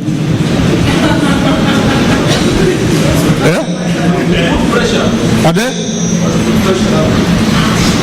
Tuende kwa Mungu ama wapi? Nyinyi ndio mnaweza kuambia parliament wafanya nini? MP wenu wakija muuliza ile ripoti ya ile kamutu kalimuletea, why are you not discussing it? Especially you people of Mombasa, because you are affected more than any other person. Because I was looking at the statistics, nikaona kazi hapa, jobs you have lost, you know, nini, hata hoteli hakuna haifanyi kazi sababu ya hiyo kitu, isn't it? So we are more affected, isn't it? Parliament kama wageenda wa discuss, waseme hapana, hii 644 unasema haikuwa ya ukweli, si ndio? Ama waseme this 539 haikuwa ya ukweli, tungeridhika hata sisi. Yeah? So all these offices nimemention hapo, they are responsible to the, because if they did their work, will not be there. Asante sana Bwana Mshiri. Kuna watu wawili wamenisumbua sana kuhusu dakika na mnatupatia way forward, tufanyeje kama wakazi wa Mombasa ili tumalize mkoa huu leo. Asante sana. Mimi ni Profesa Hassan Mwakimako na mimi nataka kutoa suggestion. Kwanza, kwa sababu serikali inalipa pesa na hizi pesa zinajulikana anayelipwa ni nani, au tuseme hajulikani anayelipwa, anajulikana anayelipwa, sio? Nafikiri sisi lazima tu deal na yule anayelipwa pesa pia, bali na kudeal na serikali hapa Kenya. Yule anayelipwa pesa, kwa sababu analipwa pesa ambazo sio za haki, lazima tumjue na tudeal na yeye pia. Kwa sababu gani mimi nasema hivyo?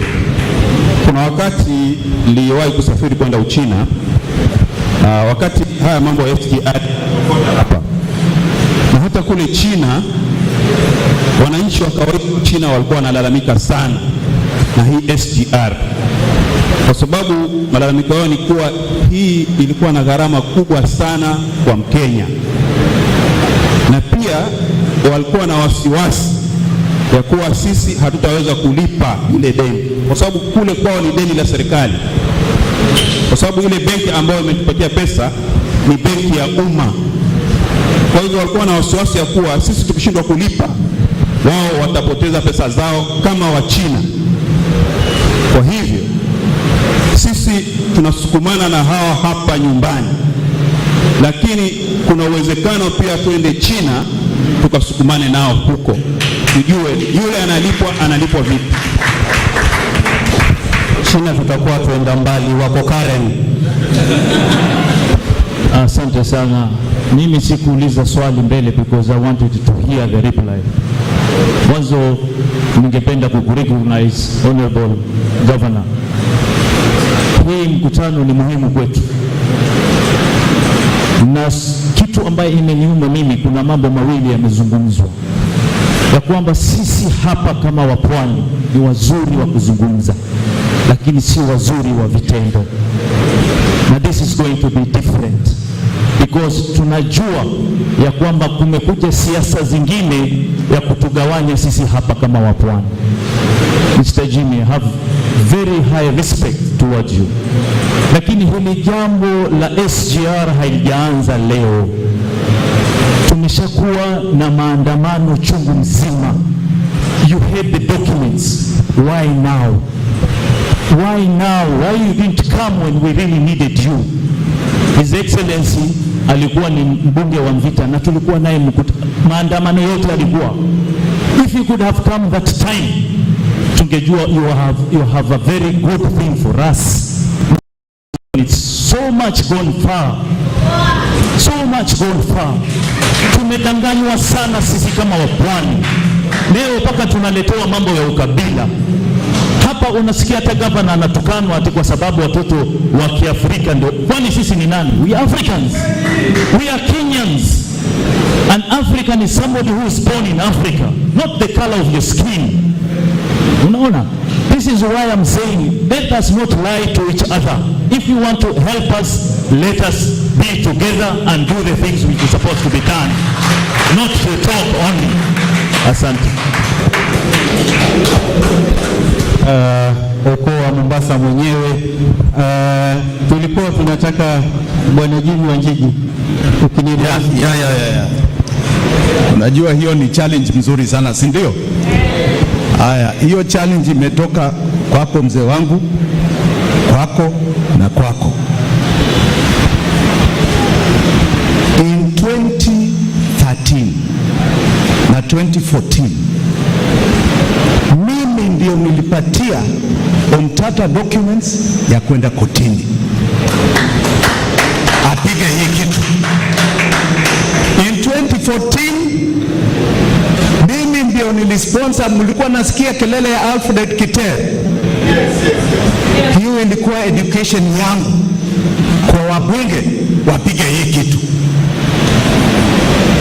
Uhuru mwenyewe ndugu yangu alinipigia usiku moja, he talked to me for 2 hours kuniambia I am sabotaging the economy of Kenya na atafunga mimi. Nikamwambia please go ahead, I must divorce myself and educate the people of this country hii maneno, na nilikuwa mtu wa biashara, si mtu wa siasa. I have been very vocal. Naona alitupa hiyo kesi, tukaisukuma ikaenda Supreme Court, Supreme Court, Court of Appeal in 2020, and Court of Appeal said this thing is null and void. Sisi ndio tulikuwa nyuma ya hiyo kitu, so siseme tulinyamaza, tulikuwa nafanya kazi but in the back, kwa sababu sisi si watu wa siasa, hatukuwa watu wa siasa. Sasa tunazungumza kwa sababu tuko mbele, si ndio? Tuko mbele, and I'll tell you, hii kitu haitaisha leo, haitaisha leo. watu wamefanya, we are going to cause a revolution in this country. Na msidoubt ati hatuwezi fanya hiyo kitu. Mzungu alikuwa hapa mbeberu, alikuwa amecolonize 500 million people dunia nzima, the largest empire. Na ni hapa tu Kenya aliona vita ya ukombozi wa nchi. Mjipigie makofi. Wakati wa Moi, labda nyinyi wengine hamkuwa mmezaliwa. Wakati wa Moi ni watu wawili watatu, maximum 6, ambao walisema huyu mtu tutamuondoa, tunataka multipartyism, tumuondoe. Na wakati huo katiba ilikuwa inasema, katiba before 2010, kufikiria, si hata kusema, kufikiria ati rais hayuko kwa kiti unapelekwa jela, it is called treason. Kufikiria, si hata kusema. Na alipeleka watu wengi gerezani. Si aliondoka? Si mmoja aliondoka? Don't underestimate yourselves. Msiwe na hofu ati hatuwezi kufanya hii kitu. Hii kitu msidanganywa na mtu. Hakuna suluhu pengine, ni revolution peke yake. Revolution in thinking, revolution in strategy, na revolution kuondoa hawa watu even without an election, because people power is supreme. Msingoje mambo ya election. Hapa Sudan mliona nini? Wamama walisimama, kweli ama si kweli? Walisema huyu mtu, bei ya mkate imefika hapa, tutamuondoa hii yetu, kwa sababu Kenya is a country of fasts. Kwa Afrika we are a country of fasts. Hapa haitakuwa na damu, haitakuwa na bunduki, hii itakuwa ya wananchi na roho ya Wakenya. That is what is going to must follow. Kwa sababu kwa kizungu inaitwa the people's choice theory. Ukiona viongozi ambao wanajitetea mambo yao tu, hawajali wananchi, wananchi wanachukua power and they use the people's choice theory. Wao wenyewe wanaondoa hao watu. So musiwa na hofu. I said before, you are not Kenyan because you are born in Kenya. You are Kenyan because Kenya is born in you. Msimame namna hiyo. Asanteni sana. Kuna jibu ya petroli, sorry, ya petroli. Nataka ujue hivi ndugu yangu. As long as tunalipa hii madeni, currency yetu itakuwa inaendelea kushuka. Na ikiendelea kushuka, any imports ambao tunaleta itakuwa very expensive. Petroli ni moja wao. Na hii serikali imeanza subsidy juzi, lakini hawana hela. Not continue it, hawana hela. Ile contract ya G2G walisign, kwa mfano, ile consignment tulichukua in March, dola ilikuwa 127. 6 months later tunalipa in September hiyo consignment, dola ilikuwa 147. Hiyo difference ya 20 ndio inapelekwa kwa pump. Tukiangalia vizuri bei ya petroli, you can predict mpaka September next year. Hapa ile 300 walikuwa nasema is nothing. Kama hawatapata pesa ya subsidy, hii itafika 400 by May next year. 400 per liter. Mshike hiyo. Asanteni sana. Asante sana, asante sana. Bado ni habari tu za kuogofya, na challenge inakuja kwa kina mama. Kina mama mpo? Vijana pia wapo. Tumesikia revolution Sudan ilianza na kina mama. Hapa Mombasa itaanza na kina nani? Itaanza na vijana. Ningetaka kumkaribisha mzee Helef atoe usia wake. Ungetaka tuende wapi kutoka hapa, alafu pia amwalike mstahiki gavana atoe remarks zake tukienda kumaliza. Tulikuwa tunamtarajia former Chief Justice Bwana William Mutunga, lakini hakuweza kufika, lakini ametuletea speech yake hapa, nitaisoma kidogo. Lakini before kusoma, nataka kuwajulisha mambo mawili matatu. It is true kwamba tunajua problems nyingi sana hizi nchi, a lot of information, lakini the question is what do we do with that information? Nyinyi hamujui ile power ambayo munayo, ambayo hii constitution inawapa. 2 years ago, ferry walituambia kupita ferry kwa magari lazima ulipe kwa M-Pesa. Sisi tukawaandikia tukamwambia no, kwa sababu sisi wengine hatuna Safaricom. Sasa kwa hivyo huwezi kutuambia sisi lazima. Wakaifanya lazima. Tukatoka watu wangapi? Watu 3. Myself, Francis Ouma na Cornell akuwa akipiga picha. Of course with the media. Tulistopisha ferry pale for 3 hours in the morning. You know how busy inakuwa in the morning for 3 hours. Manake alituambia kama hauna kulipa pesa ya M-Pesa, weka gari kando au rudi nyuma. Tukamwambia haturudi nyuma wala hatuweki gari kando. Wekeni gari kando, magari yapite. Naambia kupita hapa ni haki yetu. Tukasimama for 3 hours. It was chaotic.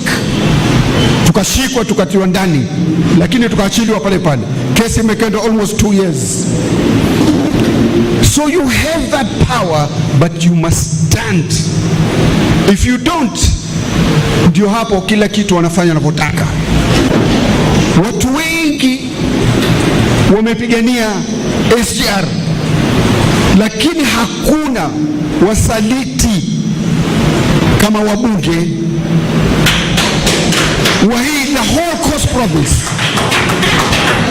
Kuna watu wakitoka nje makelele, hata tukifanya demonstration wako. And I'm telling you, tuliandikia bunge tukataka Hansard kujua nani amezungumza katika bunge katika watu wa pwani. Abdul Samad Sharif Nasser. And that is a fact.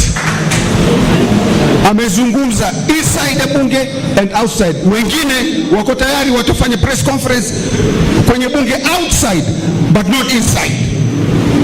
Na kuna wengine outright wanaunga serikali mkono. Tulipigania mama ngine aliyebadilishwa jina, Minister of Tourism Najib Balala. Publicly akasema hatubadilishi jina litakuwa vile Mama Ngina. Mama Ngina kitu gani? Na huyo mlazaliwa wa Mombasa hapa. He prefers Mama Ngina kwa jina liitwa Mama Ngina. Kwa nini siitwe jina la hapa? Na huyo ni minister wetu wenyewe mzaliwa hapa. So sometimes hawa mawaziri wetu au na ubunge wetu mujue mwapenda sana kwa ninio, lakini ndio wasaliti zaidi. Kwa hivyo let me read the statement ya Mutunga. The great people of the Mombasa County, comrades and friends, Your Excellency Governor of Mombasa, sadly I cannot participate in this important meeting physically I woke up coughing, sneezing, I'm not feeling well. My message to you is as follows. One of the greatest pillars of our Constitution is the devolution of resources and political power to Kenyan grassroots.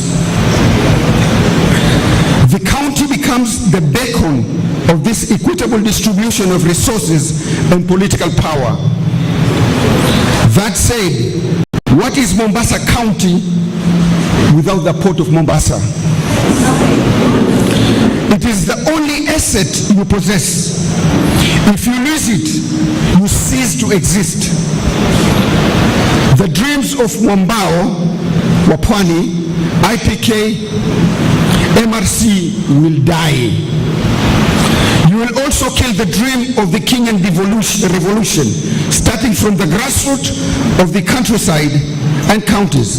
Devolution is about decentralizing and democratizing the power of imperial presidency.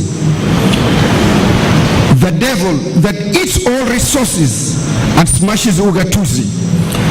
County governors will be hanged by the people if resources don't exist or reach the counties. What's the use of Council of Governors, the 47 county governments, if this vision isn't collectively implemented? The county of Mombasa cannot abandon the vision and purpose of devolution. With other counties, it cost Mombasa must be the beacon of devolution and fight for its asset and port. Court litigation is one strategy to secure the port, but fundamentally, this is a political issue. We must organize and mobilize the people of the county to protect its major resource. Your victory will be the victory of devolution and our social transformation. Finally, make sure Jimmy Wanjigi doesn't board the plane back to Nairobi without giving us the SGR agreements. There are a critical evidence in our struggle for the port of Mombasa. Willy Mutunga. We have the agreement. Jimmy already sent to me last week, yes. I will circulate, whoever wants it. Thank you very much. Kwa hivyo, ninamkaribisha bwana governor atume yake kidogo.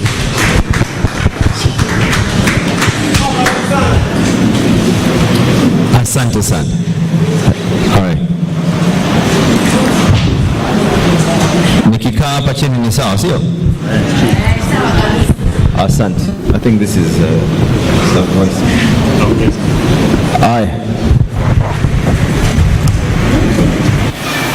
Sijui ni ongee kwa Kiswahili ama Kiingereza. Nizichanganye, sio? Nipendavyo mimi. Napopenda mimi ni kuwafurahisha nyinyi. Lakini kando na kuwafurahisha, ningeomba kidogo yule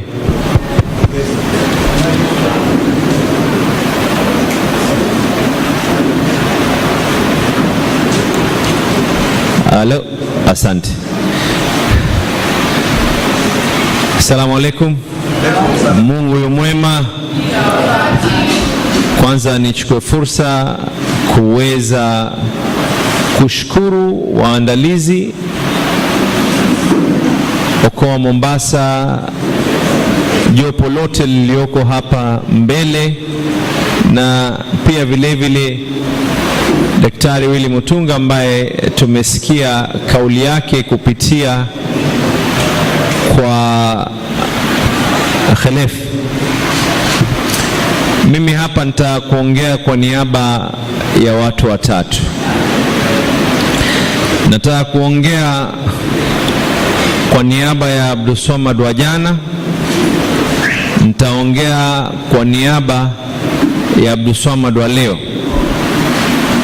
na kisha nipeni nafasi niongee kwa niaba ya panapo majaliwa Mungu akitipa uhai na uzima, kwa niaba ya Abdulswamad ambaye natamani awe kesho, kuzungumza kuhusiana na yale nilipokuwa mbunge, kazi watu wa Mvita walikuwa wamenipatia. Nadhani ukienda katika zile Hansard, kama kuna jambo nilizungumza zaidi ni kuhusiana na ubinafsishaji wa bandari, kuzungumza athari ya mambo ya reli, kando na mengine. Kisha katika muhula wangu wa pili nikawa mwenyekiti wa Public Investment Committee. Kuna mambo ambayo yako wazi katika siku za mwisho zangu za kuwa mbunge. Hizi ni ripoti niliweza kuziweka ziwe katika kumbukumbu ya bunge na zisiweze kusahaulika. Nilipokuwa naangalia hili jambo la SGR, kwa utazamo wangu na ufahamu wangu, mikataba ambayo yenye kuhusiana na mambo ya reli yalikuwa mitatu. La kwanza ilikuwa ni mkataba wa kuchukua ile loni yenyewe ambao mmesikia sasa hivi ya kuwa ni loan ambayo inalipwa, lakini ilhali kuna fedha zilikuwa tayari zishalipwa. Mkataba wa pili ni ule mkataba wa kupatia yule contractor ile kazi ya ujenzi. Mkataba wa tatu ukawa ni mkataba wa kuweza kuhakikisha ya kwa SGR iweze kujilipa. Mkataba ule ukaweka sahihi na Kenya Railway na KPA. Lile ambalo lilikuwa katika mkataba ule, na haya si mambo ambayo ni asiri, ni jambo ambalo niliweza kulipeleka katika bunge na nikaweza kuweka katika kamati ripoti yangu ya mwisho, sahihi yangu ya mwisho kama mbunge, katika karatasi ambazo zilikuwa ni maalum. Sahihi yangu ya mwisho ilikuwa ni katika ripoti ya PIC. Lile lilikioko katika ile mkataba ni kwa Kenya Ports Authority na Kenya Railway kwa pamoja watachukua jukumu la kulipa lile deni. Pili, mkataba wenyewe kama mikataba yoyote mengine ya kuwa ikiwa kuna ubishi wa aina yoyote, utetesi utaweza kuamuliwa Beijing. Tatu, wale wenye kudai wakiitisha, hakuna maswali ya hivi wala hivi. Nne, rasilimali zile ambazo ni za sasa na hata za kesho za bandari na railway ni dhamana,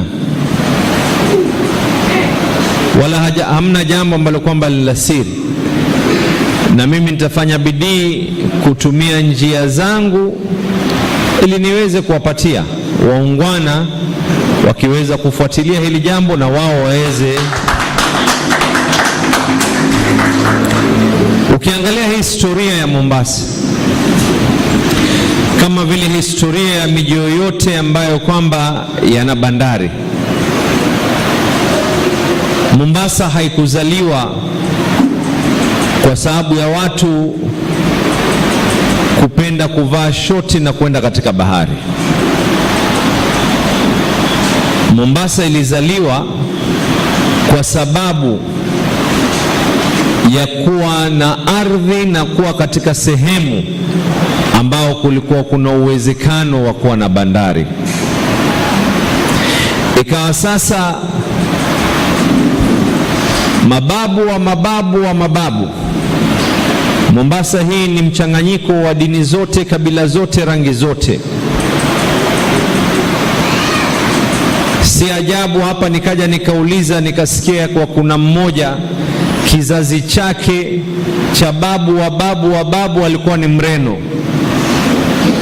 Si ajabu hapa nikaja nikauliza, nikasikia kwa kizazi cha mtu fulani babu wa babu yake alikuwa ni Mwingereza, alikuwa ni Mchina, kwa sababu hili lilikuwa ni tumbuko la watu wote, ndio kuzaliwa mji wa Mombasa. Lakini mji wa Mombasa haukuwa kwa sababu ya kuwa na bandari peke yake. Mji wa Mombasa ukawa kwa sababu ya yale yenye kuendelea kando na ile bandari, yakiwemo biashara. Sasa hivi tutaanza kuzungumza ni biashara za transporters. Wakati ule watu wakibeba mzigo kupitia njia za mikokoteni, watu wakibeba mizigo katika mabega yao. Kisha kuna watu wakakodi ardhi zao, watu wakakodi zile ambao kwamba ni nyumba zao kuweza kukodisha, yakawa sasa ni magodown. Kuna watu wakaweza kukodi ardhi zao, watu wakaweka rasilimali yao, watu wakaweka fedha zao, wakaweka mapetrol station. Kisha ukumbuke ya kwa biashara zote zile zinalingana na biashara nyingine. Atakayeweza kuweka godown atakuwa na mfanyakazi, mfanyakazi atahitaji kula. Atakayeweza kuweka magari, yale magari yatahitaji maduka ya spare. Yale maduka ya spare yanamlipa mtu kodi, yule mtu anachukua kodi ile anamsomesha mtoto wake. Kwa hivyo mikataba haya yalipoweza kuingiana, ndipo pale sasa ikasemekana ya kwa mizigo lazima yaende na SGR lazima. Tukapigana vita hivi. Nakumbuka na baadhi yenu walioko hapa hapa, macho yakala tear gas ya kutosha, lakini kando na tear gas tukafanya majukumu yetu ya kikatiba na kisheria. Tukapata ushindi ndani ya bunge mara ya kwanza. Mara ya pili wakakeuka, wakasema ya kwa sasa kampuni zote ambazo kwamba registration yake PIN iko Nairobi ni lazima watumie SGR. Tukapata na ushindi huo. Mwishowe sasa hivi ikatoka amri ya kwa mizigo yote lazima kila moja awe huru. Na mimi sikusimama pale, nikawa saa zote nawasiliana na Kifwa, nawasiliana na Kenya Transport Association, ni kweli. Mwishowe wakaniambia kuna uhakika. Lakini sasa pale tulipo sisi, hii feasibility iliyoweza kufanywa katika wakati ule, na ndio ukasikia ya kuwa yale walikuwa wakizungumza, wanasema ya kuwa kutakuwa na biashara, na Waswahili wanamsema ya kuwa huuzi ng'ombe kwa kumwonesha kato. Huwezi kuanza kumwambia mtu ya kuangalia kato za ng'ombe wangu, huu ng'ombe anaonekana ya kuwa anatoa maziwa. Angalia kato za ng'ombe wangu, huu ng'ombe anaonekana ni ng'ombe mweusi, ng'ombe mweupe, ng'ombe mwekundu. Angalia kato za huu ng'ombe, ujue ya kwa huu ndio ule ng'ombe mwenye kuzalisha. Lakini watu wanataka kujua kwa kuyaona na kuyahisi.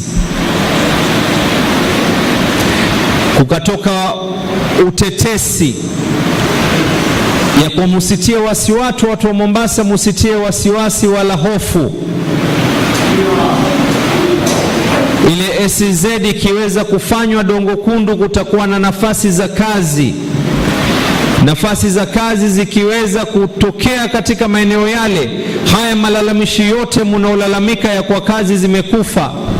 Nikauliza swali ya kwa unatuambia tuzuie pumzi, tusiwe na wenye kuvuta pumzi, na ilhali tukiweza kuchomoa kichwa kutoka kwenye maji namna hii, tunaweza kuivuta ile pumzi, tutakufa. Sasa swali nataka tuliulize kwanza, ni lazima watu waweze kupigania, si kwa sababu nyingine. Baadhi ya wengine wanasema ya kuwa ishaenda. Nyamaza leo, wakesho watanyamaza, wakesho kutu watanyamaza, wa Mtondogo watanyamaza. Hivi sasa hivi mazungumzo yaliyoko ni kuhusiana na bandari ya Mombasa. Wengine wanaiita ya kwa ubinafsishaji, wengine wanaiita concession. Kwa lugha ya Kiingereza, kwa mujibu wa Oxford Dictionary, the word concede means to give up. Neno concession ni kupeana. Sasa swali ni kupeana kwa miaka 30, miaka 40. Kisha swali la pili linalokuja kutoka pale, tutakuwa watu aina gani? Watu wa kujifunza kile kilotutia kidonda kama mji, kama nchi, ama watu ambao itakuwa kazi yetu ni kuwa kila siku tunatibu jeraha? Nisikieni kwa makini, tutakuwa watu aina gani? Watu wa kuwa ya kuwa kila siku tunakuwa ni wenye kutibu jeraha, ama watu watakaojifunza athari ya jana ili leo tusiwe na lile jeraha? Nikiwa nazungumza kuhusiana na mambo ya privatization na mambo ya concession, ni kwa sababu ukihisi na ukiishi pahali penye mbu, unajua athari ya maradhi. Kwa hivyo ukianza kusikia ule mlio wa yule mbu katika masikio yako, utachukua kile kilicho mbele yako kuhakikisha ya kuwa umemmaliza ule mbu, ama tamuua mwanayo mdogo. Mimi nikizungumza sizungumzi kwa sababu jambo jingine, lakini kama nilivyotaja mbeleni, nazungumza kwa niaba ya watu watatu: Abdulswamad wa jana, Abdulswamad aliyoko sasa kama gavana. Kesho Mwenyezi Mungu anipe uhai na uzima, sijui nyadhifa zile nitakazopatiwa na watu wa Mombasa, lakini najua nitakuwa na watoto wajukuu na nitakuwa na watu ambao nilikuwa masulia mbele yao. Swali langu ni, Abdulswamad wa kesho atakaa amwangalia Abdulswamad wa jana alifanya kitu gani, na sitakuwa ni mwenye kunyamaza. Sitakuwa ni yule ambaye nilikubali jamii yetu iwe ni jamii yenye kila siku tunauguza jeraha, bali ilikuwa ni jamii ambayo kwamba kuepuka na lile jeraha. Feasibility zote zilionyesha, hata hii ya SGR feasibility ilionyesha na ikasema ya kuwa ni lazima Mombasa ikae katika mgao wa bandari ya Mombasa, wala si jambo ambalo kwamba ni la kuruka misamba. Nenda katika nchi yoyote katika dunia hii yenye bandari, kuna jinsi tofauti. Kuna jinsi ambayo kwamba ile bandari ni ya mji wenyewe, kuna jinsi ambayo ile bandari ule mji unahisia, kuna na wengine ambao kwamba hata mamlaka na uendeshaji ni wa ule mji. Msimamo wangu mimi ni kuwa ni lazima Mombasa iweze kupata pato kutoka kwa bandari kabla hatujazungumza haya mambo mengine. Na mimi nimesikia ndugu Murkomen ambaye wakati yeye ni seneta, mimi nilikuwa ni mbunge, na tukizungumza katika baina ile nafasi ya bunge na seneti, kulikuwa kuna mlango mmoja ambao kwamba watu wote wanaweza kupita mara kadhaa, na kukumbushana ni kawaida. Binadamu kuwa na tabia ya kusahau ni adi yake, lakini kukumbushana ndio sawa. Wakati nilikuwa nikipatiwa kongole ya kupigania mambo ya bandari, naomba ile kongole sasa isiwe ni kongole, kwa sababu sasa mimi ndo gavana, yeye ndo waziri, tunaweza kuibadilisha ile kongole ikawa sasa ni akua. Na mimi nashukuru, nimemsikia katika vyombo vya habari akizungumza na akisema ya kuwa wako tayari kuongea na Mombasa, lakini uendeshaji nchi hauendeshwi katika majukwaa. Uendeshaji nchi hauendeshwi katika mazishi. Uendeshaji nchi hauendeshwi katika vikao ambavyo kwamba havijaweza kuzingatiwa kisheria. Sasa mimi napeleka mbele zaidi, na nimeandika barua kama serikali ya kaunti, ikiwa wamesema ya kuwa wako tayari kuzungumza na sisi ya kwa mgao uweze kupatiwa, tuko tayari, tutaweza kukaa na wao, watuambie ni lini, ni wapi, na sisi tulete mawakili wetu tuweze kukaa chini, isiwe ni gumzo baada ya habari.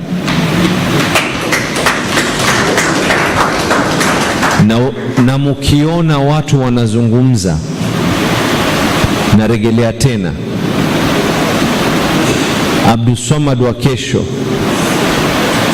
Mungu akimpa uhai na uzima, atajiuliza swali, Abdulswamad wa leo alifanya nini? Na nataka niweze kuinuka popote pale nilipo, ikiwa nitapatiwa uhai na uzima na Mwenyezi Mungu, niweze kusimama na niweze kusema yule niloyafanya nilipokuwa ni bunge ni haya, niloyafanya kama gavana ni haya. Watu wa Mombasa, kwa min ajili ya rasilimali yenu nimewaachia haya.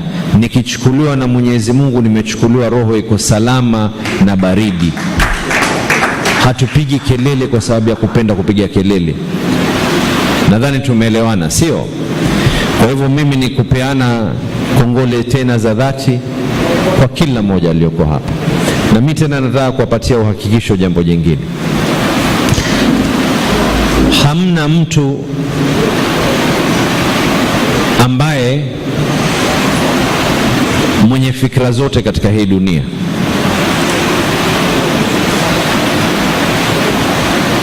Kuna msemo unasema, kiongozi akiogopa kuambiwa ukweli atakuja kutembea uchi, na hamna atakayekuwa na uwezo wa kumwambia ya kwa suruali yako imepasuka. Kwa hivyo sisi kama kaunti ya Mombasa, sizungumzi kwa niaba nyingine, kila ambacho kwamba tunaambiwa tunalichukua, la kubebwa linabebwa, lile ambalo kwamba la kuzingatiwa linazingatiwa, lile ambalo kwamba saa nyingine ni unajua kuna watu wengine hata Kuna binadamu aina mbili. Kuna binadamu yule ambaye kwamba ukimpatia asali kidogo atakushukuru, kisha kuna mwingine hata ukampa mzinga wa nyuki bado atakuletea lawama.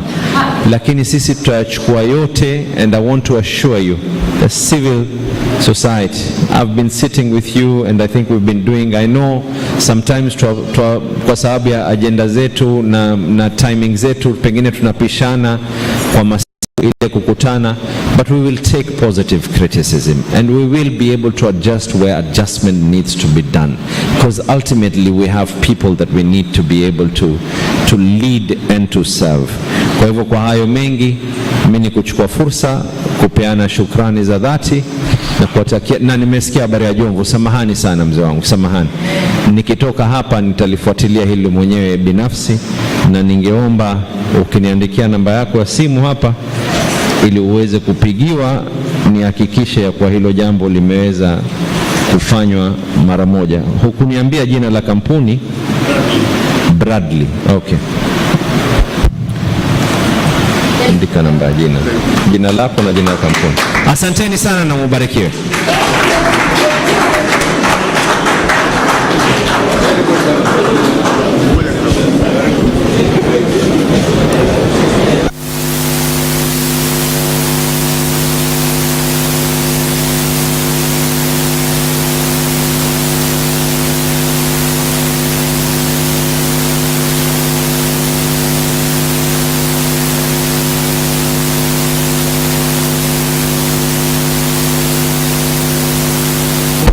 Basi wimbo wa taifa, tafadhali tusimame kwa wimbo wa taifa.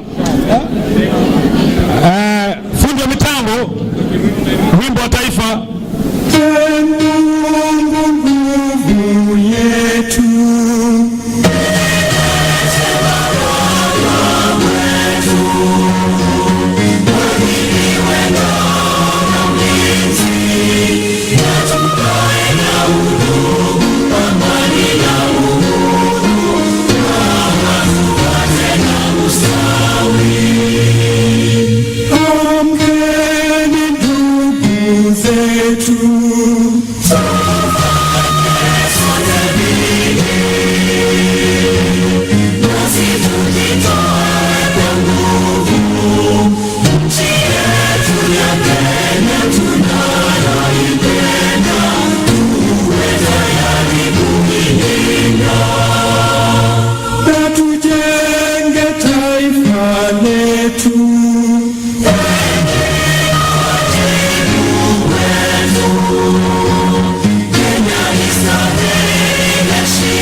Shukran, asante sana, asante sana.